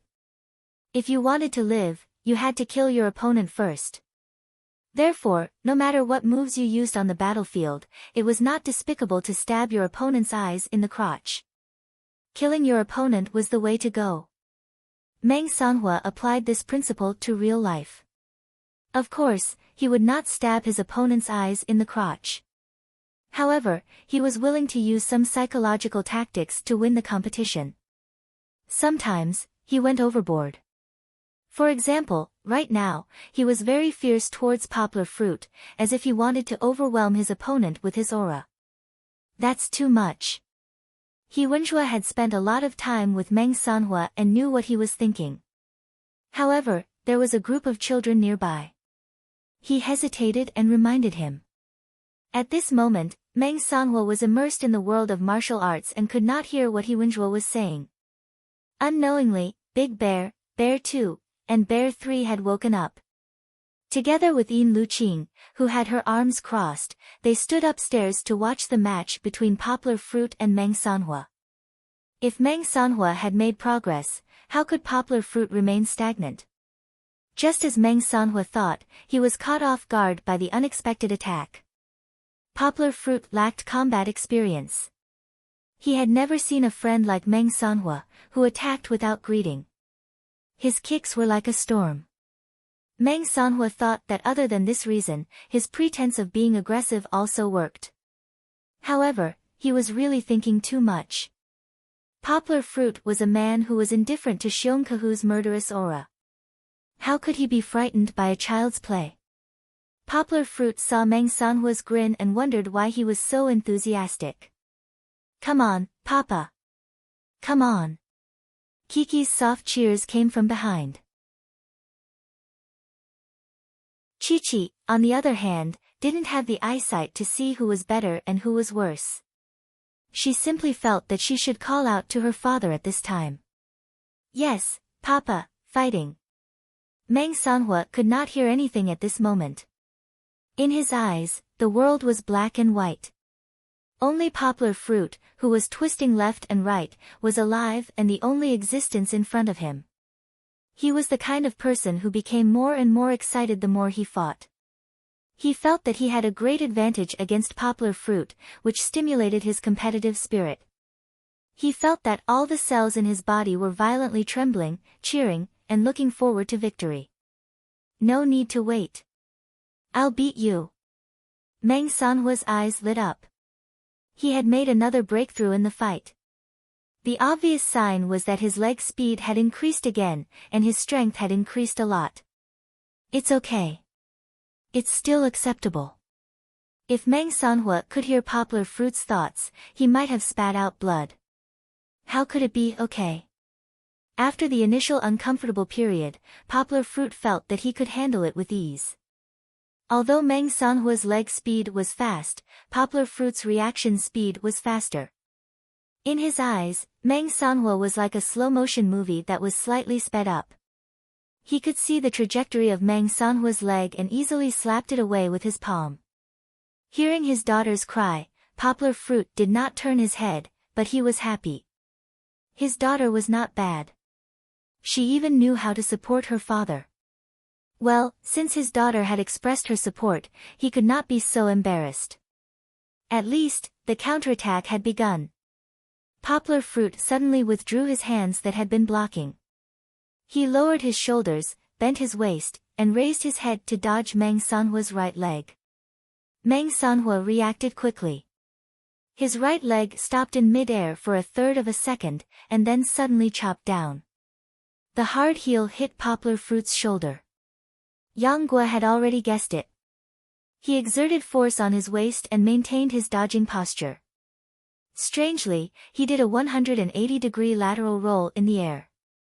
His head was up, and his legs that were on the ground also flipped into the air. Meng Sanhua's leg was just dodged by Poplar Fruit, and he landed heavily on the ground. Poplar Fruit pressed his hands on the ground and did another 180-degree flip. He easily flipped over and stood up. This time, Poplar Fruit would not give Meng Sanhua a chance to attack. As soon as he stood up, he swept his leg over with the top of his foot, as if he was kicking a soccer ball. Meng Sanhua had just stood up when Poplar Fruit's leg came.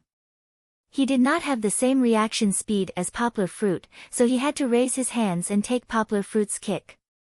Fuck. Meng Sanhua felt a huge force on his arm. He could not take it and had to take 2 steps back. For the sake of their friendship, Yang Guo only hit Meng Sanhua across the mountain. Meng Sanhua was bounced back by Yang Guo's strength. He didn't use his leg to meet force with force. Otherwise, Meng Sanhua's arm would have been broken. Before Meng Sanhua could regain his balance, Poplar Fruit pounced on him and wrapped his right arm around Meng Sanhua's neck. Then, he sneakily stuck one foot behind Meng Sanhua and threw him to the ground in a wrestling position. Meng Sanhua was thrown to the ground by Poplar Fruit before he could react. KO. Lost again. Meng Sanhua closed his eyes, not because of the pain, but because he regretted losing to Poplar Fruit again. Poplar Fruit knew that the guy was fine. He pulled Meng Sanhua up from the ground and then turned around to accept the cheers of Kiki and her friends. The kids were so excited that they screamed as if they had defeated a great demon. In fact, Poplar Fruit's finishing move was a bit too fancy. There was no need to wrestle. Just like Meng Sanhua's opening move, he was just acting cool.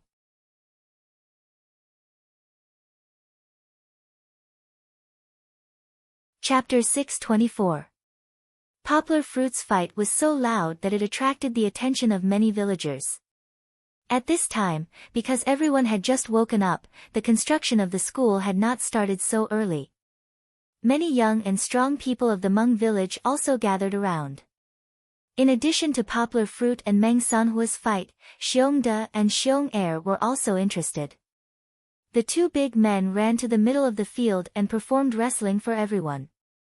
It was called a performance because the two guys did not use their martial arts. It was purely a competition of strength. However, this kind of competition of strength still received a lot of applause. Everyone liked to see the two big men twisting into a ball. Their fists hit the flesh, but they did not cry out in pain. Their feet poked the ground, shaking the earth and mountains. They were even more imposing than Poplar Fruit's fight. In the end, Xiong was hugged and fell by Xiongde. He was not angry. He stood up with Xiongde, cupped his hands and thanked everyone happily. "Thank you, everyone. Thank you." It was like a street performer. "Uncle Jisher, come on. Uncle Jisher, come on." Quite a few Xiong village boys around the age of 10 started to shout. Under their lead, a group of little brats also started to shout along, and even Chi-Chi was giggling as she shouted. Xiong Jisher was only 10 years older than them, but his seniority was there, so he was called uncle. His Miaodao was the best among the younger generation. Xiong Kahu planned to teach him the technique of two-handed Miaodao when Xiong Jisher was older. Although he did not learn the technique of two-handed Miaodao, Xiong Jisher's Miaodao skill was not bad. At least in the eyes of the children who practiced with him, he was an idol who could be super awesome in 10 minutes. Xiong Jisher scratched his head and finally pushed himself out. He hesitated and said, "Only me? It's not good to play with a knife alone." He still wanted to find an opponent, but none of the children of Xiong village present could beat him. They all knew that they were not strong enough to fight him. Xiong Jisher had to turn to Poplar Fruit who was holding Kiki and said honestly, "Brother Yang, let's have a try." Xiong Jisher took the unsharpened Miaodao used for practice from the hands of the few jumping children and looked at Yang Guo anxiously. "Okay." Poplar Fruit smiled, put down Kiki and walked up. His knife was still in the room, and it was not suitable to be used here. Poplar Fruit was not afraid of hurting Xiong Jisher, but he was worried that some reckless child would accidentally touch it. Yang Guo took a Miaodao from Xiong Jisher's hand and weighed it in his hand. He felt that it was a little uncomfortable. It wasn't that he didn't recognize the knife, but he felt that this knife was too light. It was no different from holding a bamboo as thick as a finger. "Do you have a heavier one?" Poplar Fruit asked, but they all shook their heads. Poplar Fruit had to give up. This time, Poplar Fruit did not bully Xiong Jisher. Like Xiong Jisher, he only held a Miaodao and stood facing each other. He had no interest in the fight between the two barbarians. Yin Luqing, who was a little sleepy, saw Poplar Fruit and the young man from Miao standing on the field with a knife in his hand. He suddenly became energetic. With his eyes wide open, Yin Luqing grabbed the railing on the second floor and watched with rapt attention. Dang dang. There were no fancy knife moves. Xiong Jishir and Poplar Fruit waved their Miaodao and knocked it against each other. The dense sounds of blades colliding seemed to be strung together into a beautiful symphony. At this time, there was little meaning in competing. Moreover, Xiong Jishir also knew that he was no match for Poplar Fruit. With so many people watching, everyone wanted to have fun. Therefore, the Miaodao competition between Poplar Fruit and Xiong Jishir was more like an exhibition match. Knife techniques were different from sword techniques. There were not so many delicate moves in knife techniques. Even straight thrusts and diagonal thrusts were rare. Slashing, chopping, and flipping moves were the main characters. Therefore, the Miaodao duel was less gorgeous and more concise. In addition to reaction speed and moves, there was also strength and adaptability. Therefore, although Poplar Fruit and Xiong Jishir were performing, this kind of excitement was similar to the real fight between Poplar Fruit and Meng Sanhua. Too slow. Boring. Meng Sanhua curled his lips and shook his head as he said to Huanjua. Seeing Poplar Fruit go on stage again, his hands were itching again. Huanjua ignored him. He and the Miao people cheered and applauded Poplar Fruit and the young Miao man. Interesting. Yin Luqing, who had not come down from the second floor, did not cheer and applaud, nor did he complain like Meng Sanhua. Instead, he nodded with interest. The layman watched the show, while the expert watched the skill. Yin Luqing was an expert in using knives. Moreover, Poplar Fruit and Xiong Jishir were moving so slowly. Naturally, he could see the Miaodao moves. The speed of the knife is uniform, the footwork is steady, and the focus is mostly on the front part of the blade. This was similar to what Yin Luqing knew before. If that's all, then it can't beat my pedao. Yin Luqing's pedao kung fu was passed down in his family. The pedao was characterized by compact movements and a clear rhythm. It was not like the Miaodao where its speed fluctuated greatly. Yin Luqing was very confident in his swordsmanship. Moreover, after actual combat training, he had long surpassed his master. This time, he came because of old master Xiong Kahu. He wanted to see the king of swords who had the best swordsmanship among the 10 soldier kings of the southwest. It's a pity that the old master drank too much yesterday and hasn't woken up yet.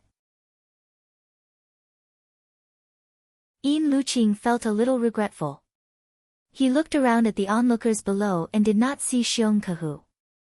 Yin Luqing knew that Poplar Fruit and Xiong Kahu must have gone easy on them. However, Yin Luqing felt that Poplar Fruit had only learned swordsmanship from old master Xiong Kahu for less than half a month. No matter how good he was, he could not be that good. He still wanted to wait until old master Xiong Kahu woke up to ask for advice. However, he did not realize that Poplar Fruit was a monster who had the strength of a master in less than 2 years of practicing martial arts. Even if he had only learned swordsmanship for less than half a month, Poplar Fruit's two-handed Miaodao now had the strength to fight with old master Xiong Kahu.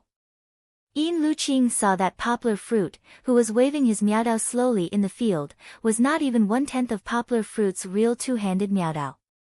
If he knew, he probably could not help but run down and pester Poplar Fruit to spar.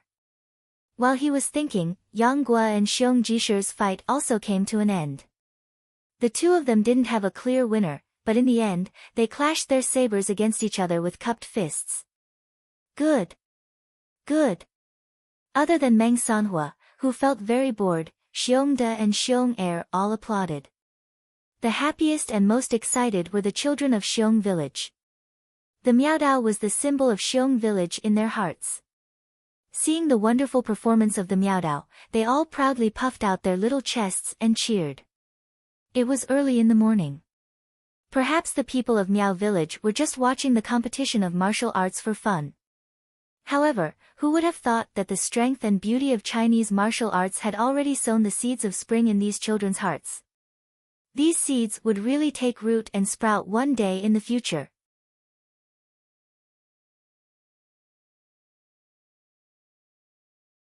Chapter 625. Open all these boxes. Fellow countrymen, let me tell you, this cable is wrong. You have to buy it again. The power is too low. When so many computers are turned on, it will definitely burn the fuse. You have to buy it. After Kai Si-min woke up, the ancestral hall became lively. Several agile women were arranged to help him. Kai Si-min struck while the iron was hot. He first opened all the computers and checked them one by one. Fat Dragon also got up from the bed and happily followed behind this buddy. He looked at him as if he was watching a monkey show. In fact, the two of them had been friends for a long time. They chatted very enthusiastically on the internet. If it weren't for the fact that they were drunk yesterday, the two technical geeks would probably have a long talk. Kai Si-min was 1.8 meters tall and thin. Under his big old-fashioned black-rimmed glasses, there were heavy bags. His palms were thick, and his knuckles were full of thick calluses. Fat Dragon and him were two completely different types. Fat Dragon was a typical southerner. He was short, and his white and fat body was more than 100 pounds. When the two of them stood together, all the characteristics of a human's body were included. Fat Dragon, get out of my way. You are a technical staff, a typical coding farmer. What are you doing here? Kai Si-min moved a computer over and was about to test it under the desk lamp. When he turned around, he saw Fat Dragon standing there like a ghost and said angrily, "You can't leave me alone." "Hee hee, I'm just looking to see if there's anyone who needs my help," Fat Dragon said with a smile. "But I don't like what you said." "What do you mean by I'm a coding farmer?" "I'm the best hacker in China in the 21st century." After saying that, Fat Dragon felt that his tone was a bit arrogant, so he added, "Well, one of them." "One of them?" Kai Si-min sneered. "You verified it yourself, right?" He finally understood why a genius like Kai Si-min would fail in business again and again. His temper was as if he had eaten gunpowder. "At least it's better than you." Fat Dragon rolled his eyes and said, "Do you know how many loopholes there are in your comet system? It's bloated and not easy to use. If I were to write it, I could at least save half of the memory space." "You." Kai Si-min was a little angry. He threw off the canvas cap on his head and said angrily, "Your phone is designed like a brick. It's too heavy to hold in your hand, and you're afraid of hitting the flowers and plants when you throw it out. I really don't understand why someone would make such a stupid design." Originally, this sentence was very hurtful, but it just so happened to poke Fat Dragon's itch. Instead of getting angry, he actually laughed. He took out his precious brick phone, shamelessly moved forward, and said with a smile, "Brother Kai, you're right. I'm not as good as you when it comes to hardware. Can you help me take a look? See if there's anything that can be improved." Kai Si-min's expression eased up a lot, but her tone was still foul. Wait a moment, I'll let you have a look after I check this one." Fat Dragon was watching from the side. He rolled his eyes and said with a smile, "Brother Kai, I have a suggestion. Would you like to hear it?" He actually used honorifics. Kai Si-min didn't notice the change in tone. His hands deftly dismantled the computer's screws while he asked without raising his head, "What suggestion?" "Brother Kai, you're really not doing well in Beijing. You still live in a basement. You won't be able to become Steve Jobs in another 10 years. Fat Dragon didn't wait for Kai Si-min to lose his temper. He immediately said, "Why don't you come to Guangdong province? With your skills and my brain, your company will definitely be popular." "You say it as if I don't have a brain," Kai Si-min murmured to himself. However, he didn't become angry this time because the Fat Dragon was right. Fat Dragon was the leader of the hacker team for a few years. At that time, there were only 3 or 4 people in the team. Later, he roped in like-minded friends one by one from home and abroad. Only then did it grow to the size of 7 or 8 people today. This also made Fat Dragon develop a strange habit. When he sees talents, he wants to take them into his harem, into his company. Kai Simin shook his head and said with some pride, "You're late. I'm now taken." Originally, after Zheng Yujie returned to Beijing, she wanted to cut off any possible patent disputes in the future. So, she went to Kai Simin and bought his Comet system and computer patent. Later, Zheng Yujie thought about it again. It was also important to maintain the quality of the follow-up service. Otherwise, if there were any problems with the computers on Poplar Fruit Mountain, they wouldn't be able to find someone to fix it. Zheng Yujie simply asked her aunt for a shell company specializing in electronic products and signed Kai Simin under it. "What kind of treatment did she give you?" Fat Dragon asked with interest. It wasn't that he wanted to poach, it was purely out of curiosity. Facing Queen Zheng, who only smiled in front of Poplar Fruit, if Fat Dragon dared to pick up a hoe, he would really be looking for death. Including food and accommodation, 10,000 yuan a month, double salary at the end of the year, and performance. Kai Simin put down the screwdriver in his hand and patted his chest with a smile. "The most important thing is that I have Beijing's household registration." People who have never drifted in Beijing would find it hard to understand the importance of Beijing's household registration in the eyes of Beijing drifters. With Beijing's household registration, it was equivalent to half a real estate certificate. Kai Simin, a high school dropout who was living in a dark basement in Zhongguancun, turned around and became someone with a house, a car, and a household registration. Although the house was a company-provided dorm and the car was a small van that was parked in the underground parking lot most of the time, at least it gave Kai Simin the hope of becoming the owner. "What position do you have? Does your company still want to hire? With such good treatment, I'll go too." Fat Dragon laughed and said. He was just teasing Kai Simin. He didn't think that 10,000 yuan a month was that high in Beijing. "I'm the technical director. And, if you want to come, I'll give you the position of deputy director. Of course, the probation period is 3 months. In these 3 months, you have to start from the bottom." Kai Simin crossed his legs and sat like a boss, leaning back on the rocking chair and said, "Come on, technical director." Fat Dragon curled his lips and exposed him without holding back. "In the whole company, other than the boss, you're the only one, right?" Kai Simin opened his eyes wide and wanted to refute, but he was immediately discouraged. He was indeed a lone commander now, and Zheng Yujie hadn't told him any development plans. It was still far from being able to recruit soldiers. "Right now, it's just me, but it will definitely get better in the future." Kai Simin straightened his neck and said dryly. Kai Simin didn't know that when Zheng Yujie signed him, it wasn't to train him to be Steve Jobs. Zheng Yujie just wanted him to assist Poplar Fruit and do a good job.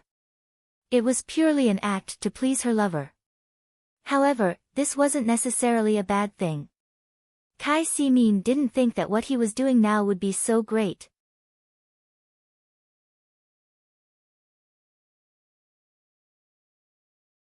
Chapter 626. After Xiong Kahu woke up, he walked around the ancestral hall, feeling uneasy. On the way, he saw the board Huinjua leading the soldiers from the special forces training in the village's martial arts field, attracting the attention of a group of hot-blooded Miao children. Xiong Kahu had heard that Poplar Fruit and the others had a few exhibition matches in the open space in the village's center early in the morning. Of course, he wasn't unhappy because of their noise. On the contrary, Xiong Kahu gave them a thumbs up in his heart. In the current society, literature was flourishing while martial arts were declining. However, in Xiong Kahu's heart, although knowledge was important, one still needed a strong fist to conquer the world and protect their homeland. Nowadays, the children in the village were not very willing to practice martial arts. Their parents would also whisper in private, saying that they couldn't find a job if they learned martial arts. Only by studying would they have a way out. This left Xiong Kahu with no choice but to sit quietly in the ancestral hall and drink. There weren't many who were willing to learn martial arts, and Xiong Jishe was the tallest among the short ones. There was no successor, but there was nothing he could do. After all, this was the trend of the times. Thinking of this, Xiongkahu suddenly thought of Poplar Fruit. Poplar Fruit's talent in martial arts was the highest he had ever seen. In the past, he would be a genius that was hard to come by in 100 years. In the beginning, Xiongkahu didn't want to impart all his martial arts to Poplar Fruit because of his sectarian bias, even though he was Xiong village's benefactor. However, Poplar Fruit's talent reignited his hope in martial arts. Poplar Fruit learned quickly, so Xiongkahu taught him everything without hesitation. He wanted to see where Poplar Fruit's limit was. In less than half a month, Poplar Fruit had already learned how to use a two-handed miaodao. It could be said that other than experience, which Xiongkahu couldn't teach, all his martial arts knowledge had been taken away by Poplar Fruit. Of course, Poplar Fruit's ability to learn so quickly was also related to his own martial arts foundation. However, Xiongkahu could really see Poplar Fruit's passion and dedication towards martial arts. To be able to wake up at 5:00 every morning to practice martial arts, such a person would be hard to find in modern society, right? There was no need to say that perseverance would lead to victory, but paranoia was definitely extraordinary. Thinking about Kobe Bryant of the NBA, although his reputation was not good, his 5 championships were not for nothing. He even woke up at 4:00 in the morning to practice basketball before Poplar Fruit. Only with a fanatical love and obsession with basketball could he achieve his glory. Xiongkahu didn't know who Kobe was, but Xiongkahu believed that Poplar Fruit would reach a peak in martial arts that even he couldn't reach. Poplar Fruit, who was being nagged by his master, was not on the mountain at this time. He was following behind his daughter, and the two slowly walked down the mountain. Be careful, raise your feet. The road ahead is slippery. Come, hold Daddy's hand. 1, 2, 3, jump. Poplar Fruit was like a pair of white wings behind Kiki's back, gentle and warm, always protecting Kiki, not leaving even half a step. Hee hee. As Chi-Chi walked down the mountain path, it was as if Alice had barged into a fairyland. Every step was an endlessly interesting adventure. Like a princess, she gently placed a hand on her father's palm and jumped up and down. Her bell-like laughter resounded throughout the mountain forest and combined with the cicadas' cries in the scorching summer to form a gentle melody. Are you tired? Do you want Daddy to carry you? Poplar Fruit saw fine beads of sweat on the tip of his daughter's tender nose. He took out a small towel to wipe her and then asked. Kiki shook her head, slightly panting, and then firmly pointed down the mountain and said, No, Kiki wants to walk down the mountain by herself. Kiki's physical strength was very good, better than most children under the age of 5. Poplar Fruit already knew this, and he guessed that it might be related to the internal strength that he had left in Kiki's body. Not long ago, Poplar Fruit checked Kiki's body, and now the internal strength in Kiki's body was automatically circulating. Although it was a little slow, there was still a lot of progress. Therefore, Poplar Fruit wasn't too worried, and continued to walk down the mountain with his daughter. The reason why Poplar Fruit wanted to go down the mountain was because Meng Ping, the bureau chief, was coming. Calling him bureau chief wasn't a joke, Meng Ping really became the bureau chief. 2 days ago, the storm in Lidong County's officialdom affected too many people, from top to bottom, almost everyone was fired. Even the first and second in command of Lidong County, who didn't seem to be involved in Liang Xingtao's accounts, were fired. Although they didn't take off their official titles, they were transferred to a leisurely department like the Municipal Bureau of Agriculture, and their fates weren't any better. The Education Bureau was also hit hard. Other than Meng Ping, all the bureau chiefs and deputy bureau chiefs were investigated, and thus, the Education Bureau was in a difficult situation. The storm in Lidong County started from the internet, so even though it was a small place, it still attracted a lot of attention. Meng Ping's backer naturally noticed it, and he was still hesitating whether or not to save Meng Ping. In the end, he saw that teacher Meng's child was unharmed. Not only was he unharmed, but after the bureau chief and deputy bureau chief were all investigated, Meng Ping became the only one who stood out. Meng Ping's backer saw this situation and was happy. This child was really giving his uncle face. Since this was the case, he might as well help Meng Ping again. At this moment, it was much easier for him to help Meng Ping. All he needed to do was say a word, and his subordinates would approve it. After all, Lidong County lacked grassroots officials at this time. If not for Meng Ping's lack of qualifications, he might even have been a deputy county head. Now, no one was willing to go to a place like the Education Bureau. Since Meng Ping wanted to be a bureau chief, he would be given the position. Hence, Meng Ping was made a bureau chief. Of course, it was only a temporary position, but anyone could tell that once the new county head was confirmed, it was only a matter of time before he was promoted. At the beginning, there was a flurry of discussion in the bureau. Teacher Meng actually jumped 3 ranks in 2 years. There must be an inside story. But so what if there was an inside story? Meng Ping was someone that everyone trusted. He was diligent in his work and was a clean official. Although he had a weird temper, he was much more amiable than the arrogant and despotic parasites. However, Meng Ping wasn't an amiable person. On the first day he became a temporary bureau chief, he announced that the Audit Bureau would conduct an audit of the Education Bureau's accounts. He was determined to catch all the staff that had embezzled the funds for aiding the poor. Just as everyone was waiting for the audit in fear, Meng Ping drove to the Xiong family village. He still remembered the matter that Poplar Fruit had asked him to do. Now, it was his turn to make the decision. Meng Ping decided to first do an on-site investigation. Even if they were comrades in the same trench, Meng Ping wouldn't easily let Poplar Fruit use the funds for aiding the poor. Meng Ping still remembered the call that uncle gave him the night before. Meng Ping, you have to remember. No matter what you do, don't let your father's reputation be tarnished.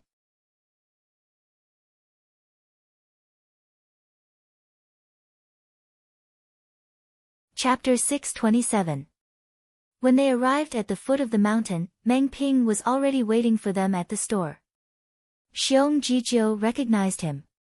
He was the son of Teacher Meng. Although he had only been here once before, and it was when they took Teacher Meng's body down the mountain, everyone remembered how he lost control of his emotions and shouted. After greeting them, the car was left at the store, and Poplar Fruit took Meng Ping up the mountain. Meng Ping had the personality of a scholar, and he walked up the mountain empty-handed. He actually stopped to rest 3 times while panting. Kiki curiously asked her father secretly, "Papa, why is uncle so tired?"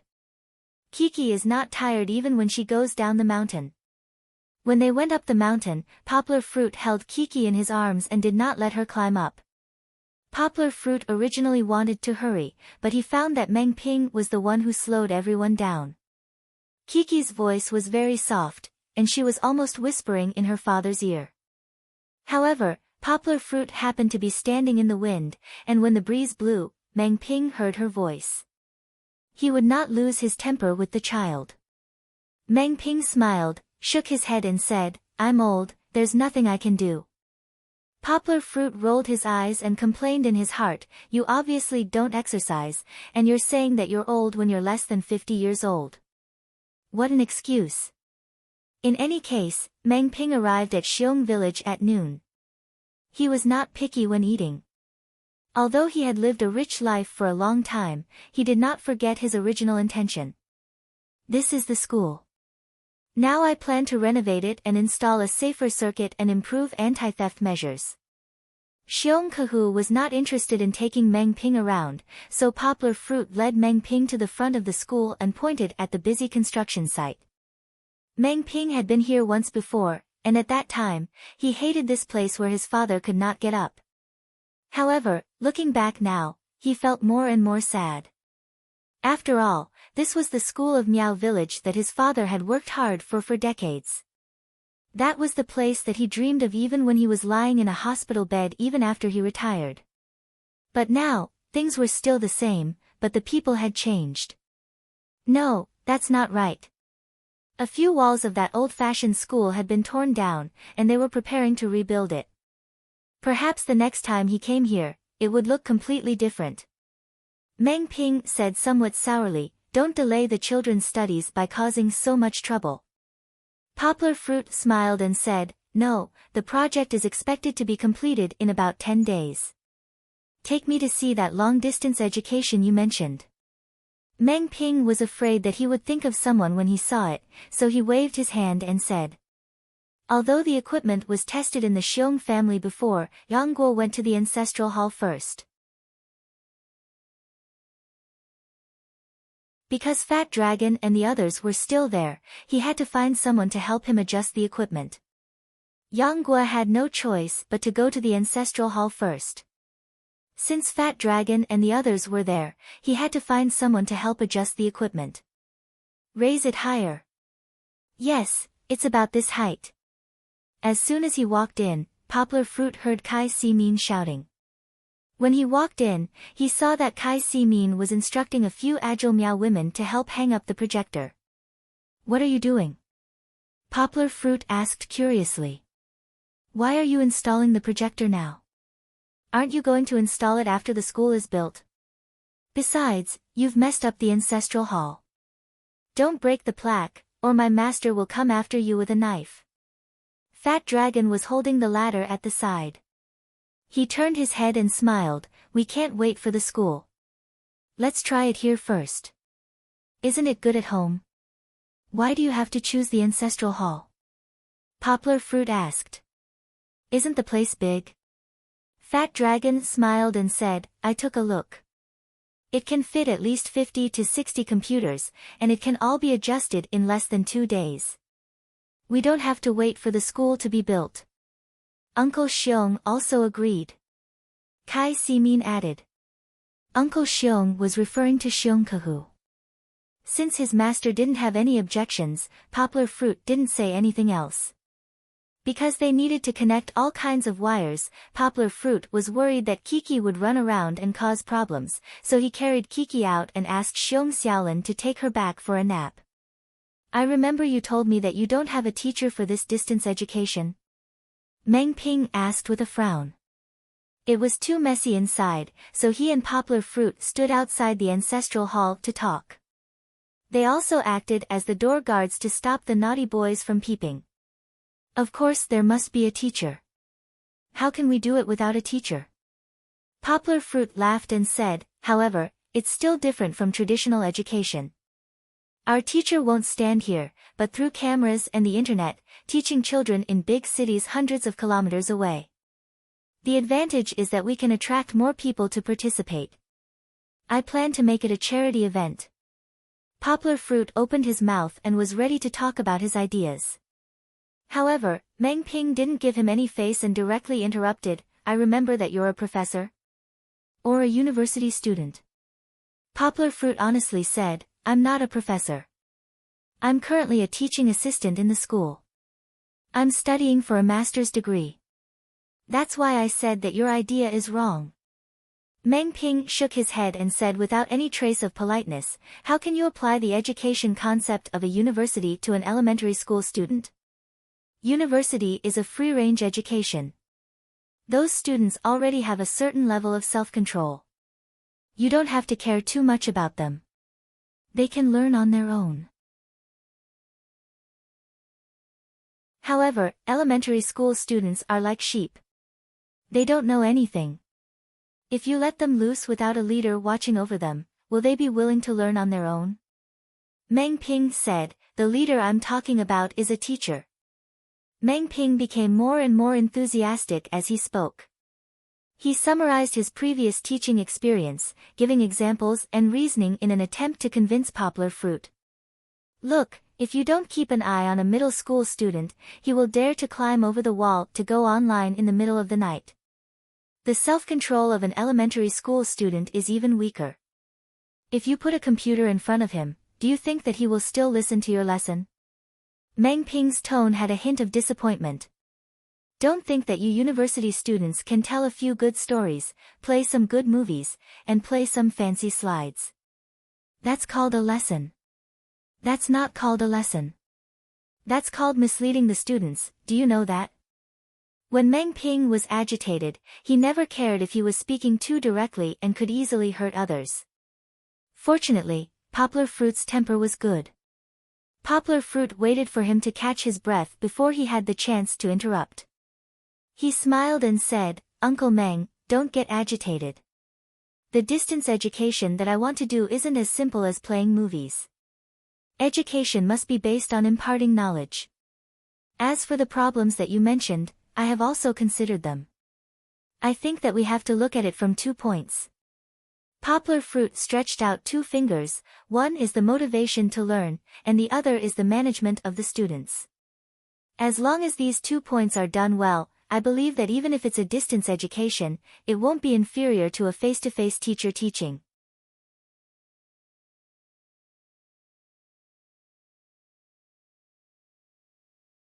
Chapter 628. Poplar Fruit had mentioned the motivation to learn before, so as soon as Poplar Fruit finished speaking, Meng Ping raised his voice and retorted, "I know what you mean by motivation to learn. I've said it before. It's just a foreign monk who knows how to ring the bell." Meng Ping said with some dissatisfaction, "But if you think that the university students in the city can afford the education of so many children, I can tell you directly that you are too naive." That's right. In the beginning, the university students in the city are more knowledgeable and their lectures are more interesting.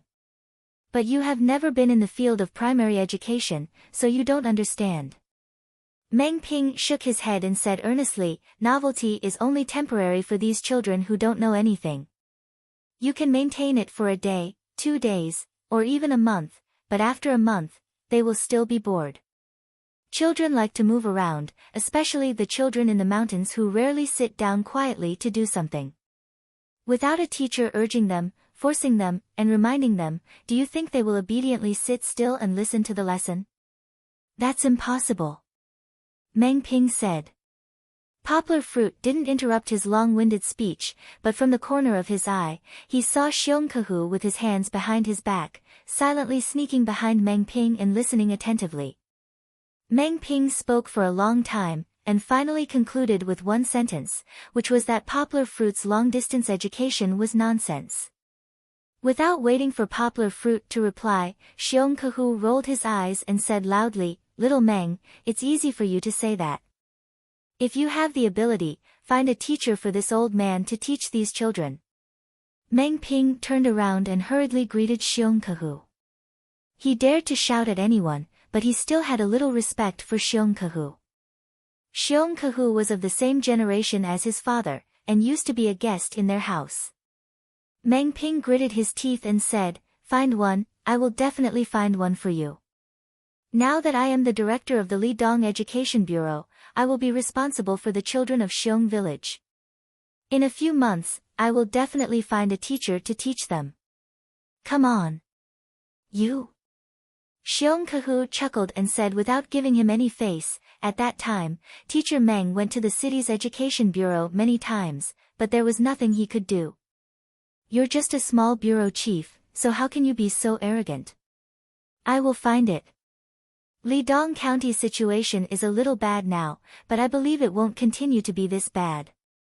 Meng Ping was still an idealist. He was unconvinced. "Then tell me, how many months do you want me to wait? Give me a definite time." Xiong Kahu raised his eyelids and looked at Meng Ping's speechless expression. Then, he sneered and said, "Forget it. Don't make me wait for another 2 years and delay the children before you say that you can't do it." Seeing Meng Ping's face turn red, Poplar Fruit patted his shoulder to make him relax. Then he smiled and said, "Big brother Meng, we don't have a better method right now, right? So, whether it's traditional education or online education, as long as the children can read books and solve their urgent needs, it's a good idea, don't you think so?" Poplar Fruit's words are reasonable.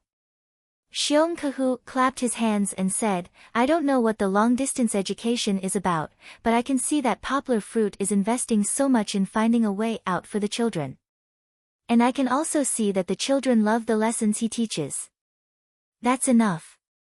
Don't lie to me, I don't believe it. Master, don't lose your temper. Don't say too much."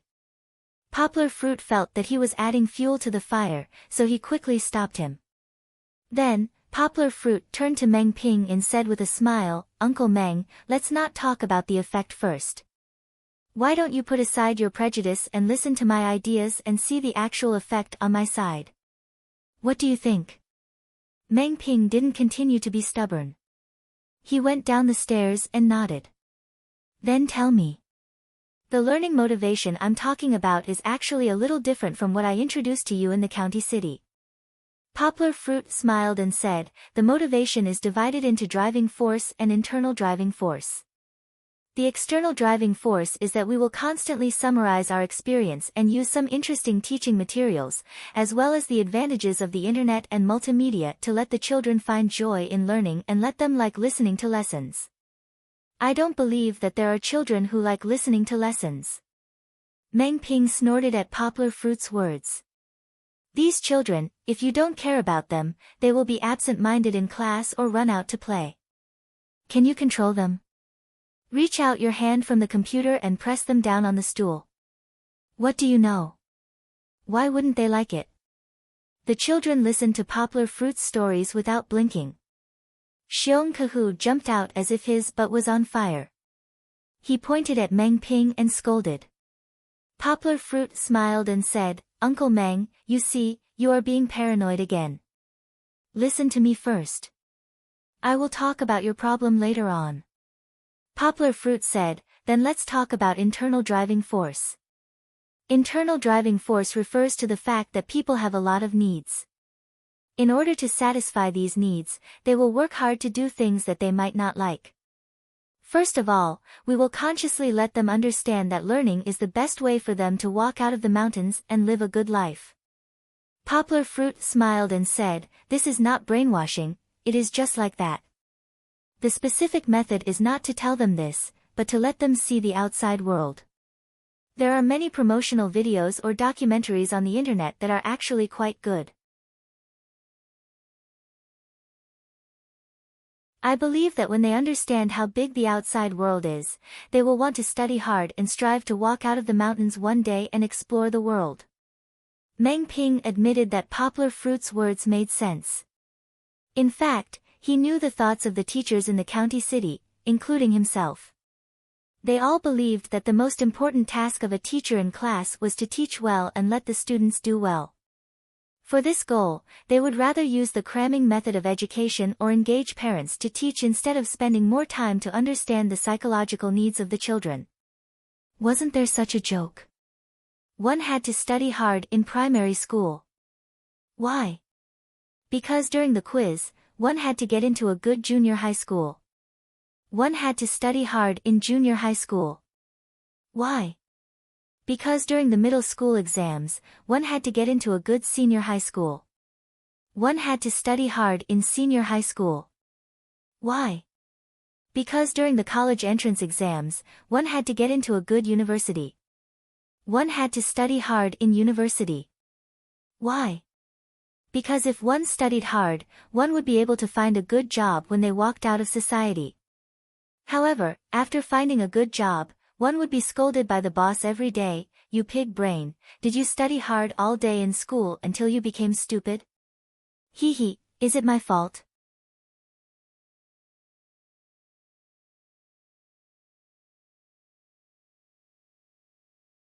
Chapter 629. There's also the internal drive. Poplar Fruit smiled. "I think that there's a need to set up a reward system." "Reward system?" Meng Ping jumped up and said in disgust, "Do you want education to be as utilitarian as society?" Poplar Fruit was stunned. He felt that this question was a little difficult to answer. Although there was indeed some competition, it seemed that calling it utilitarian was a little too much. "I look down on those schools the most. They would give out tens of thousands of yuan as a reward to the top scorer of the college entrance examination." Meng Ping said in disdain. "There's nothing wrong with the reward, but to compete with each other and even use the reward to attract students, they might as well turn the school into a vanity fair." Poplar Fruit smiled. "Uncle Meng, look, you're getting excited again. I didn't say that I wanted to set up a cash reward. Of course, Money is indeed a good incentive for the children of Mung village who have a hard time living now. Poplar Fruit shook his head and said, but I think that rather than giving them cash rewards to spend, it's better to give them a chance to expand their horizons. It's better to teach a man how to fish than to give him a fish. The logic is the same. Poplar Fruit smiled. I plan to do it this way. Every day, the performance of the children in class, and the completion of their homework will be tabulated. At the end of the term, they will be graded. It's a little like university, where the average, midterm, and final exam scores will be divided into percentages and the total score will be calculated into a ranking. Why is it so troublesome? Don't the exam scores speak for themselves? Whether or not they are serious in class, whether or not they are diligent in their homework, these can all be seen. Meng Ping couldn't help but interrupt Poplar Fruit's words. Poplar Fruit could only explain to him, it's different. Some children are talented and intelligent. They don't need to pay attention in class to get high marks. If it's completely based on the midterm and final exam scores, it's very unfair to the students who are usually serious. What's unfair about it? You usually perform well, but in the end, you still can't do well in the exam. What's the use? Meng Ping was puzzled by Poplar Fruit's idea. Look, Uncle Meng, you just said that you were against utilitarian education. Now you're talking about results again. Poplar Fruit smiled and said, plus the usual performance points, it's because the learning process and the results are equally important. Also, I don't want the children to think that their future is hopeless if their grades are not good. Besides, we will adjust the content of the class according to the situation. In particular, we will add courses such as interest classes for them so that they can rely on their own interests to learn some knowledge that interests them in addition to the textbook knowledge. Poplar Fruit said, for example, for those who like literature, we will have elective courses like lecture room and literature appreciation. For those who like martial arts, we will also set up some similar courses. New education. Meng Ping's interest was piqued, but he frowned and said, isn't this making a mountain out of a molehill? Indeed, setting up so many different classes for 300 children always gave people the feeling of using a cannon to kill mosquitoes. This is just a hypothesis. Poplar Fruit smiled. He was a little distracted by Meng Ping and said, back to the topic just now, we will use the final results of the semester to rank them. Then, we will choose the top 10 of each grade and provide them with a chance to go out of the mountains and see the outside world. This is what I have always wanted to do. Our volunteer teachers don't just end the class after it ends. Usually, they will often communicate with the children to understand their psychological state. Then, during the winter and summer holidays, we will bring these volunteers to the mountains and communicate with the children face to face. Poplar Fruit smiled and said, at this time, the money saved from the usual long-distance education will come in handy. Then, we will let them bring 60 children out and bring them to the city, the provincial capital in the mountains, or the more prosperous Yangcheng. These are all possible. Usually, the teachers will bring the students out to play, and they will also organize some interesting activities and games. During this period, they will personally experience the life in the city and the world that they could only understand through their imagination. Poplar Fruit said, then, the next step is more important. When these children go back, they will introduce what they have seen and heard to the other children. I believe that in this process, other children will be envious and work harder to learn, fighting for the next chance to go out of the mountains. A single spark is enough to start a prairie fire. Poplar Fruit said confidently, what's more, what we give them is not a single spark, but a burning torch. While Meng Ping was still pondering and digesting the content of Poplar Fruit's words, Poplar Fruit continued. He stretched out 2 fingers and said, then, it's the management of the students. Uncle Meng, what you said actually makes sense. Poplar Fruit said with a smile, without a teacher by their side, I can't guarantee that the children will sit obediently on the chairs and listen to the lesson even if there is an external force and an internal force. So, in order to solve this problem, we will also set up a head teacher. Poplar Fruit said, this head teacher doesn't need to be responsible for the teaching content. His responsibility is to manage our machines, and then care about and supervise the children's learning. One for each class. Meng Ping didn't hear clearly. 1. Poplar Fruit said with a smile, 300 children are under his care. He doesn't need to disturb the teachers in the classroom, but he will patrol the 6 grades during the lesson and supervise the particularly disobedient children to sit obediently in their seats and listen to the lesson. Isn't that too little? 300 people. Meng Ping didn't believe that one person could take care of all of them. Yes, Poplar Fruit said, we will also have a class monitor to help manage the class order. Also, the children that are difficult to teach are the minority. Most of the children will listen carefully in class. Then what about your homework? Meng Ping asked with confusion. You can't send it all back for the teacher to change, right? I think our homework model might be different from the current school. Poplar Fruit scratched his head and said, it will mainly be online homework that will be done on the computer. But this is only an idea. The software hasn't been designed yet, so I can't demonstrate it to you. Doing homework on the computer wasn't an easy goal to achieve. Because for mathematics, multiple choice and fill-in-the-blank questions could be answered with a mouse and keyboard, but what if there was a short answer question? You can't use a mouse to draw or write, right? Without other software to use, Fat Dragon had to do his own research and design software that matched Poplar Fruit's ideas. Fat Dragon was an expert, but he wasn't Doraemon. He wasn't someone that Poplar Fruit could casually take out from his pocket. Even so, Poplar Fruit still patiently explained to Meng Ping to reluctantly accept his idea of remote education.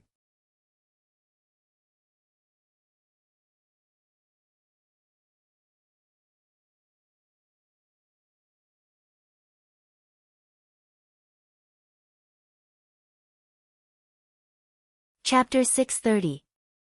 Why did he spend so much effort to convince Meng Ping? Why did he accompany Meng Ping to inspect the stockade at this busiest time? Poplar Fruit, of course, had something to ask of him. Poplar Fruit brought Meng Ping to the main circuit control office in the stockade and said, look, Uncle Meng, if we want to carry out this plan, it's not enough for me to donate money in computers alone. I told you before that the voltage in the stockade is low and unstable. Poplar Fruit said, it's mainly because we don't have enough wires outside, so we need at least 2 more high-voltage wires. It used to be enough because everyone didn't use much electricity. Usually, we just turned on the lights and didn't even have a refrigerator. Poplar Fruit said, but now it's not enough. Once we turn on more than 300 computers, the electricity consumption will increase exponentially. I'm afraid it won't be able to handle the load. Meng Ping nodded slightly, but didn't say anything. There's also the problem of the internet. Poplar Fruit said, you're one of us, so I won't hide it from you. To be honest, we can only access the internet in the village now because my friend used a satellite dish to convert it into a signal amplifier. He captured the network signal from the signal tower on the national highway at the foot of the mountain. Although I also used my own account to log in, it's still somewhat illegal. Uncle Meng, look, there aren't so many corrupt officials in the county now. Can you help me find some connections and ask the Power Supply Bureau and the Telecommunications Bureau to help build these infrastructure as soon as possible? Poplar Fruit said, as for the electricity, there's already a high-voltage wire tower. It's easy to add 2 more wires. Meng Ping patted Poplar Fruit's shoulder and said, Poplar Fruit, you're the most sincere person I've ever met. Although I'm still not very optimistic about your long-distance education, don't worry, I promise you that I'll definitely help you implement it. Meng Ping was also a man of his word. If he promised something, he would definitely do his best to help you. Hey! Poplar Fruit is here. Someone walked over. His huge body completely blocked out the sunlight, and all of a sudden, it felt like the sky had turned dark. Hearing this simple and honest voice, Poplar Fruit knew that it was Xiong San. However, Meng Ping was startled by Xiong San. When he turned around, he saw a huge man standing behind him. Meng Ping, who had never seen such a tall man in Lidong, was so scared that he almost fell to the ground. Poplar Fruit hurriedly supported him and said to Xiong San with some blame, "Big brother Xiong San, why did you suddenly appear? There's no sound." Xiong San scratched his head and said, "I wanted to arm wrestle with you, but I didn't see you the whole morning." "You are also from the Xiong clan?" Meng Ping took a deep breath and asked curiously.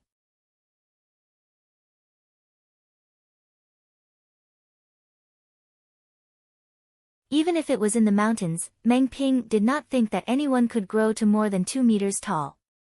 After all, the genes were there. "No, Uncle Meng, you misunderstood. This is my friend from Yangcheng, a soldier.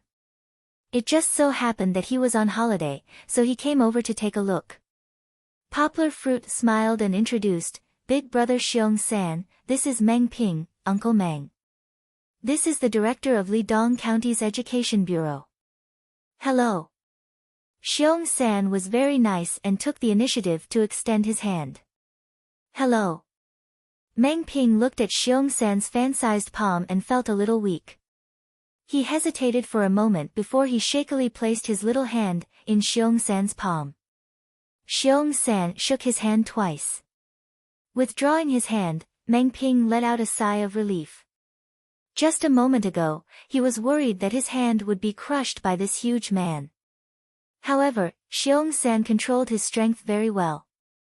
It was neither too big nor too small. It was just enough to let Meng Ping feel his passion without hurting him. "Xiong San, if you want to arm wrestle, I don't have time right now." Poplar Fruit looked at Meng Ping beside him and said to Xiong San with some embarrassment, "I know, I have to accompany a guest." Xiong San laughed, causing Meng Ping's eardrums to swell. "It's okay, we'll talk about it when I have time. I don't have anything to accompany, I've already seen and asked all the questions." Meng Ping suddenly said, "Poplar Fruit, you go play, no need to entertain me." "Oh right, aren't you going to arm wrestle? I also want to take a look." Meng Ping was smiling faintly, but his eyes were dancing with a smile. That's right, Meng Ping was black-bellied. When he heard arm wrestle, he looked at Xiong San's terrifying muscles and palms and then looked at Poplar Fruit's well-proportioned physique. He didn't think that Poplar Fruit could arm wrestle with Xiong San. "Okay." Xiong San grinned and said, "Then let's go." Xiong San walked up and squeezed in between Meng Ping and Poplar Fruit. His two thick arms hugged Meng Ping and Poplar Fruit as they walked forward. When they arrived at the training field, before they even entered, a person came out from the ancestral hall. It was Kai Si-min. He ran over to Poplar Fruit and said, "Boss, there's something I want to tell you." Zheng Yujia asked him to call Poplar Fruit boss, and Kai Si-min really did it, regardless of whether Poplar Fruit liked the title or not. Poplar Fruit said helplessly, "How many times have I told you not to call me boss? I don't pay you." "What's the matter? Our table is unreasonable." Kai Si-min gestured and said, "It's so big, after putting in the screen, it can't fit anything else." Poplar Fruit knew that at that time, Fat Dragon used 2 tables to put together. "It has to be widened." Kai Si-min gestured and said, "It has to be at least twice as big. That way, it will be more comfortable to type on the keyboard, and it will also protect the eyes."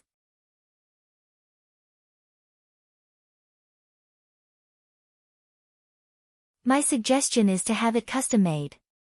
Kai Si-min spoke quickly, "Isn't our keyboard very thick?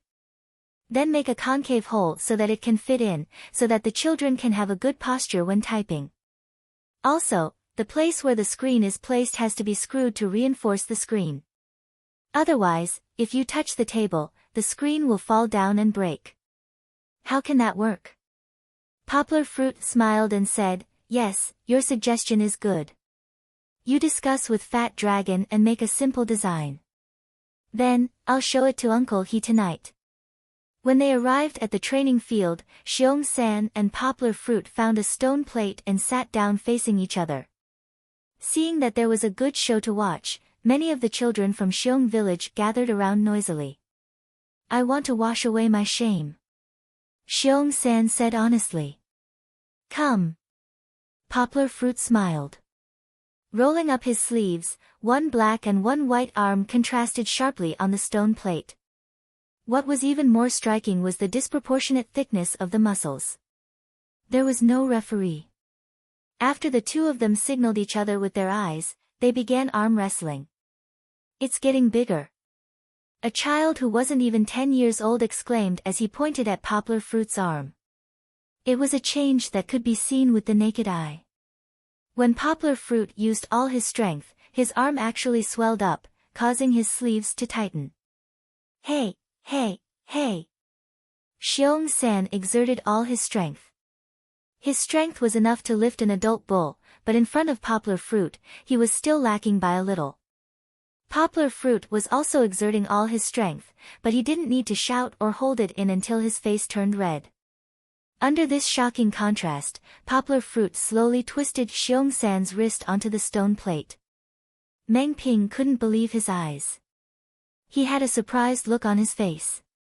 He didn't look as calm as when he wanted to see Poplar Fruit make a fool of himself. A thought flashed through his mind, could it be that this big guy is a soft-footed shrimp? Those muscles are a lie, right?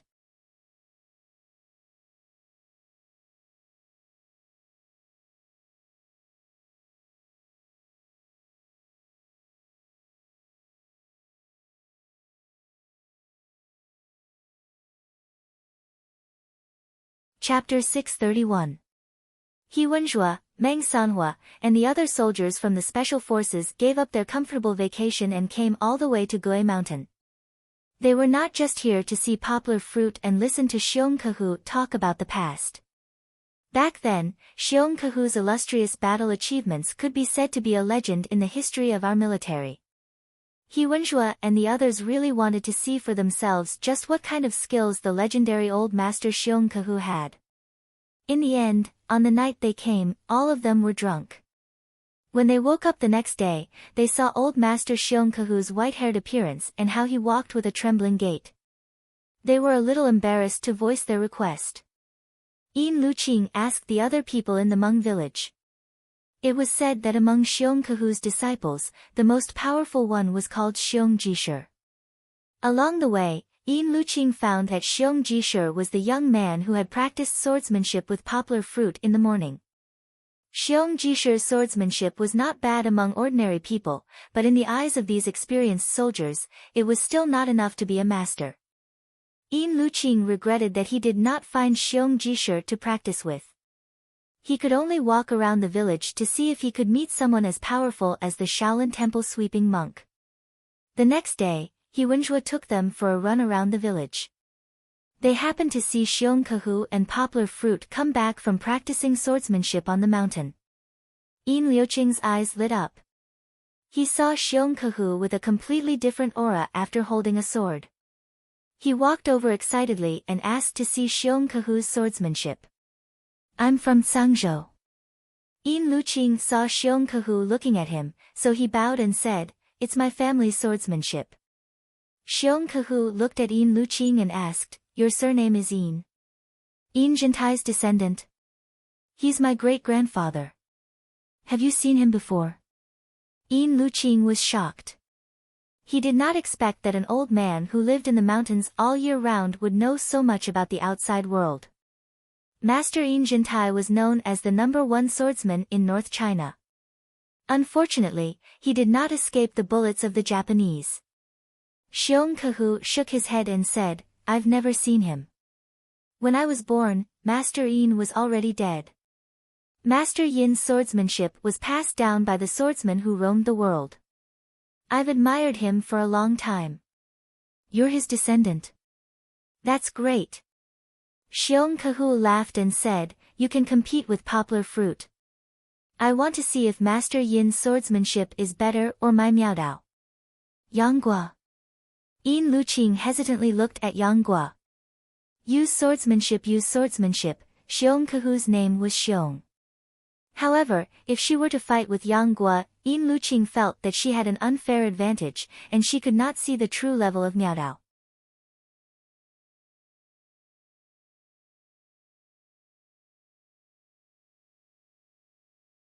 Xiongkehu saw that Xiongkehu did not believe in poplar fruit and was amused. What? You're looking down on poplar fruit? Poplar fruit is 70% as good as me. You can practice with him first. If you're not satisfied, we can help each other. Okay. Xiongkehu nodded. He didn't even run anymore, looking like he was eager to give it a try. He Wenzhuo was not that unreasonable.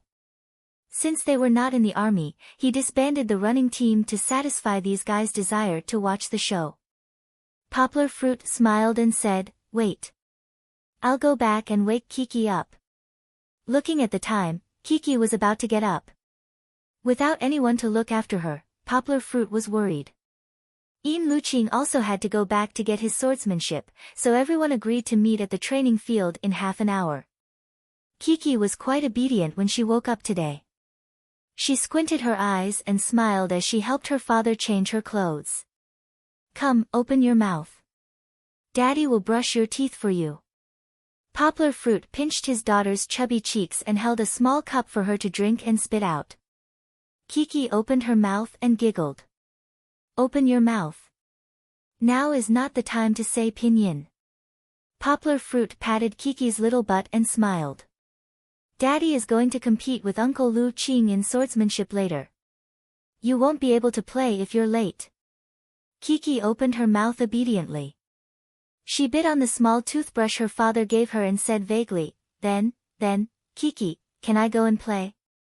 "Kiki can't play with swords, but you can go and watch." Poplar Fruit took out the toothbrush and smiled. Yes, Kiki wants to watch." Kiki was very happy. She jumped up and hugged her father, smearing the toothpaste foam all over her father's neck.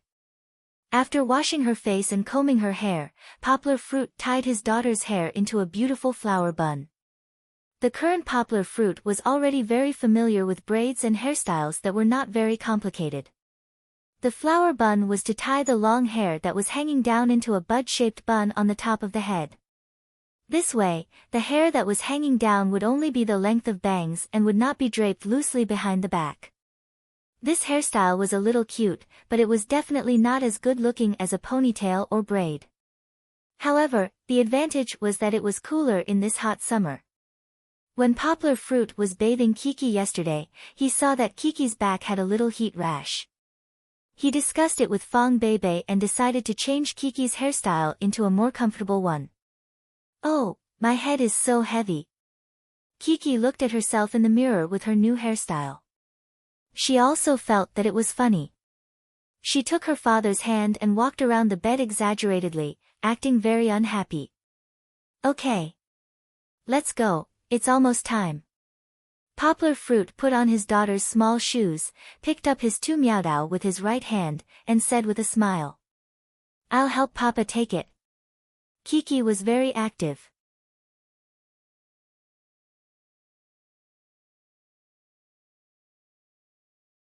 After being helped down from the bed by her father with one hand, she jumped up and down and pulled the tail of the Miaodao scabbard. She raised her little butt and wanted to lift it up. Poplar Fruit put away the Miaodao, then pulled Kiki up and said with a smile, "Dad can take it himself." Poplar Fruit took the milk bottle that had just cooled down from the table next to him. He hung it around Kiki's neck with a small rope and said, "Kiki will be responsible for drinking milk." Kiki nodded obediently. She held the milk bottle and took a sip. Then she cupped her hands and blocked her father's big hand. She raised her little head, smacked her lips, and said, "Kiki wants to go by herself." Poplar Fruit laughed, waved his hand, and said with a smile, "Let's go." Two figures, one big and one small, walked out of the room. There was a long figure that followed them to the corridor at the door.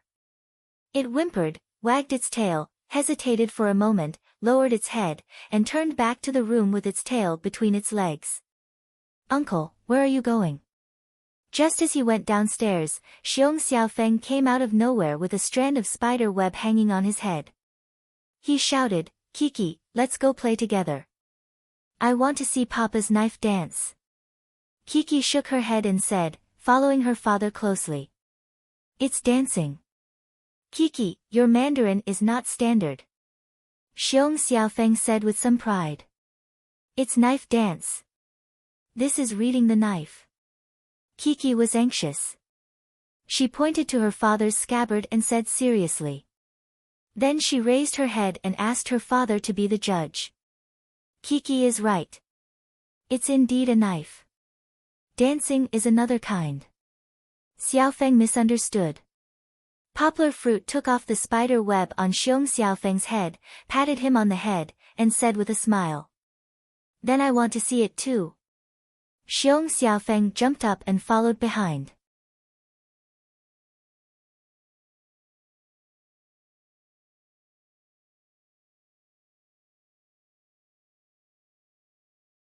Chapter 632. With 2 followers, Poplar Fruit leisurely came to the martial arts field of the Hmong village. He Wenjue and the others had already arrived. They were surrounded by the children of the Hmong village.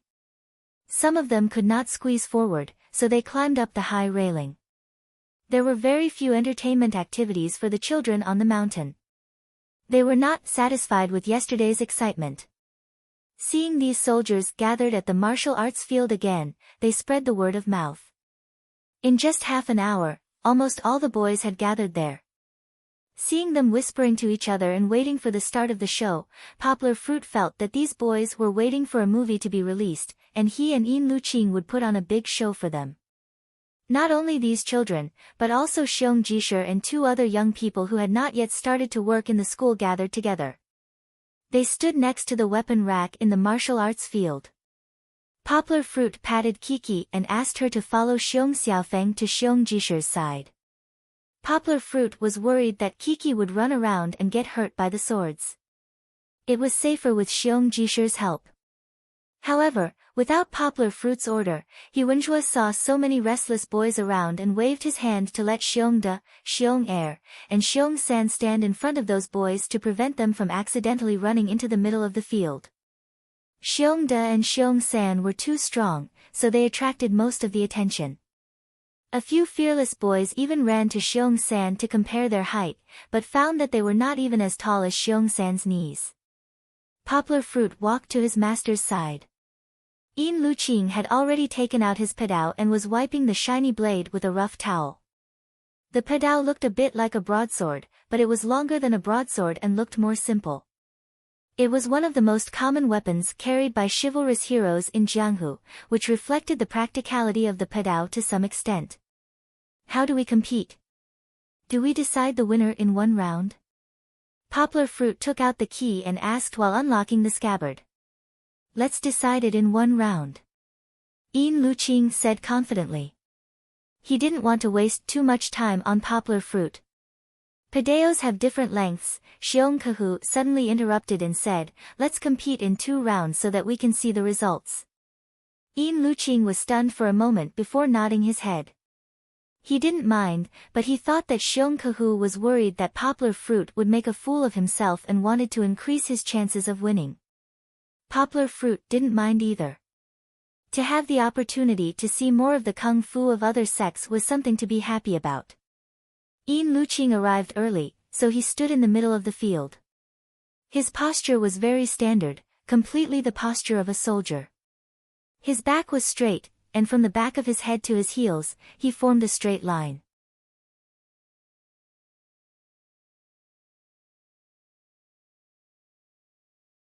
He held his saber in his left hand and held it behind his back, waiting for Poplar Fruit to come over. "Poplar Fruit, you'll be the first one. Single blade." Xiong Kahu waved his hand and instructed. Poplar Fruit was stunned for a moment, but he still followed the order and stuck the miaodao in his left hand into the ground. Then, he cupped his fists and walked into the field.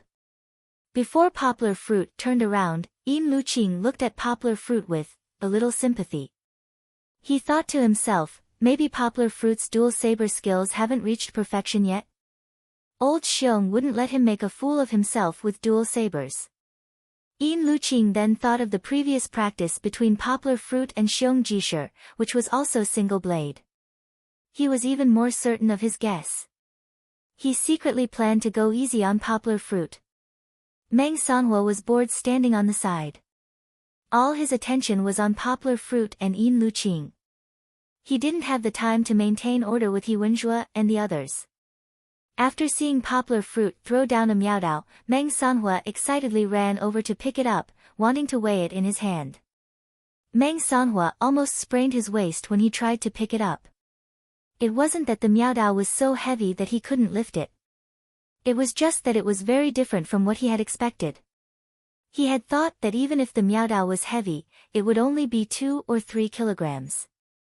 But Poplar Fruit's Miaodao was as heavy as an AK-47. One had to know that an AK-47 could only be used with 2 hands in combat. If the Miaodao was so heavy, how was one supposed to use it? Unlike a gun that could be fired immediately after being picked up, a Miaodao should be designed with more emphasis on flexibility. Meng Sanhua already felt that the Miaodao was a bit of a hindrance. If he were to fight someone else, he would probably be killed before he could even pull it out. Is there only one way to split a mountain? Meng Sanhua was puzzled. The competition had already begun. Yin Luqing and Poplar Fruit came into contact. In the beginning, both of their movements were slow. The tips of their blades clashed for a moment before moving away. They were testing each other, trying to figure out each other's strengths. After all, this wasn't a battlefield. There was no need to fight to the death right from the start. It was a good thing that they knew when to stop when they were ahead. Otherwise, if they used too much force and the opponent couldn't dodge, there would be blood. One had to know that both of them were using real sharpened blades. A heavy blade without a sharp edge meant that a heavy blade without a sharp edge could hurt someone. Even though it was just a short clash, Yin Luqing's expression changed. He felt a strong force coming from the blade. He didn't feel it clearly the first time, but the second time, Yin Luqing realized that it wasn't an illusion. Poplar Fruit's blade was indeed very strong.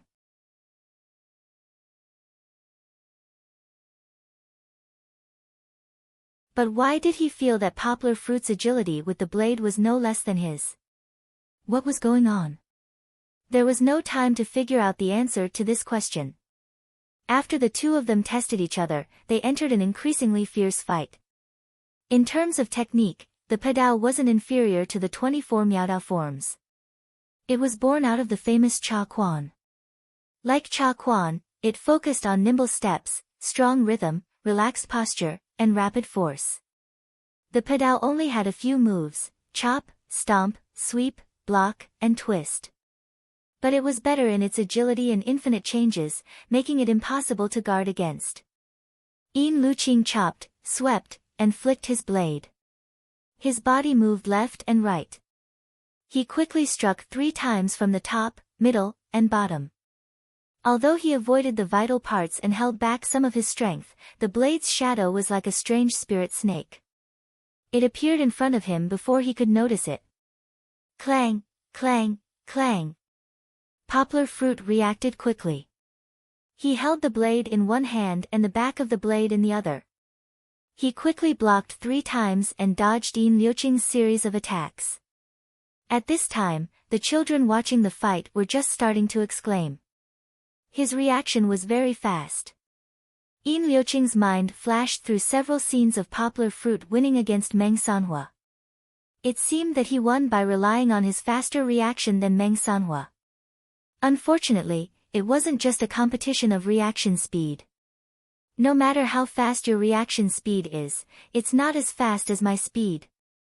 Yin Luqing swung his blade and was blocked by Poplar Fruit. Then he jumped up like a monkey and flashed to Poplar Fruit's right side. He stretched his body and swung his blade again. You're tuning into the Dreamy Chapters YouTube channel. We're so grateful for your support, and don't forget to subscribe to join us on this incredible journey through captivating stories. Your generosity through donations truly makes a world of difference, as it's the primary source of revenue that allows me to expand and enhance this channel for you. Thank you from the bottom of my heart for being a part of this adventure.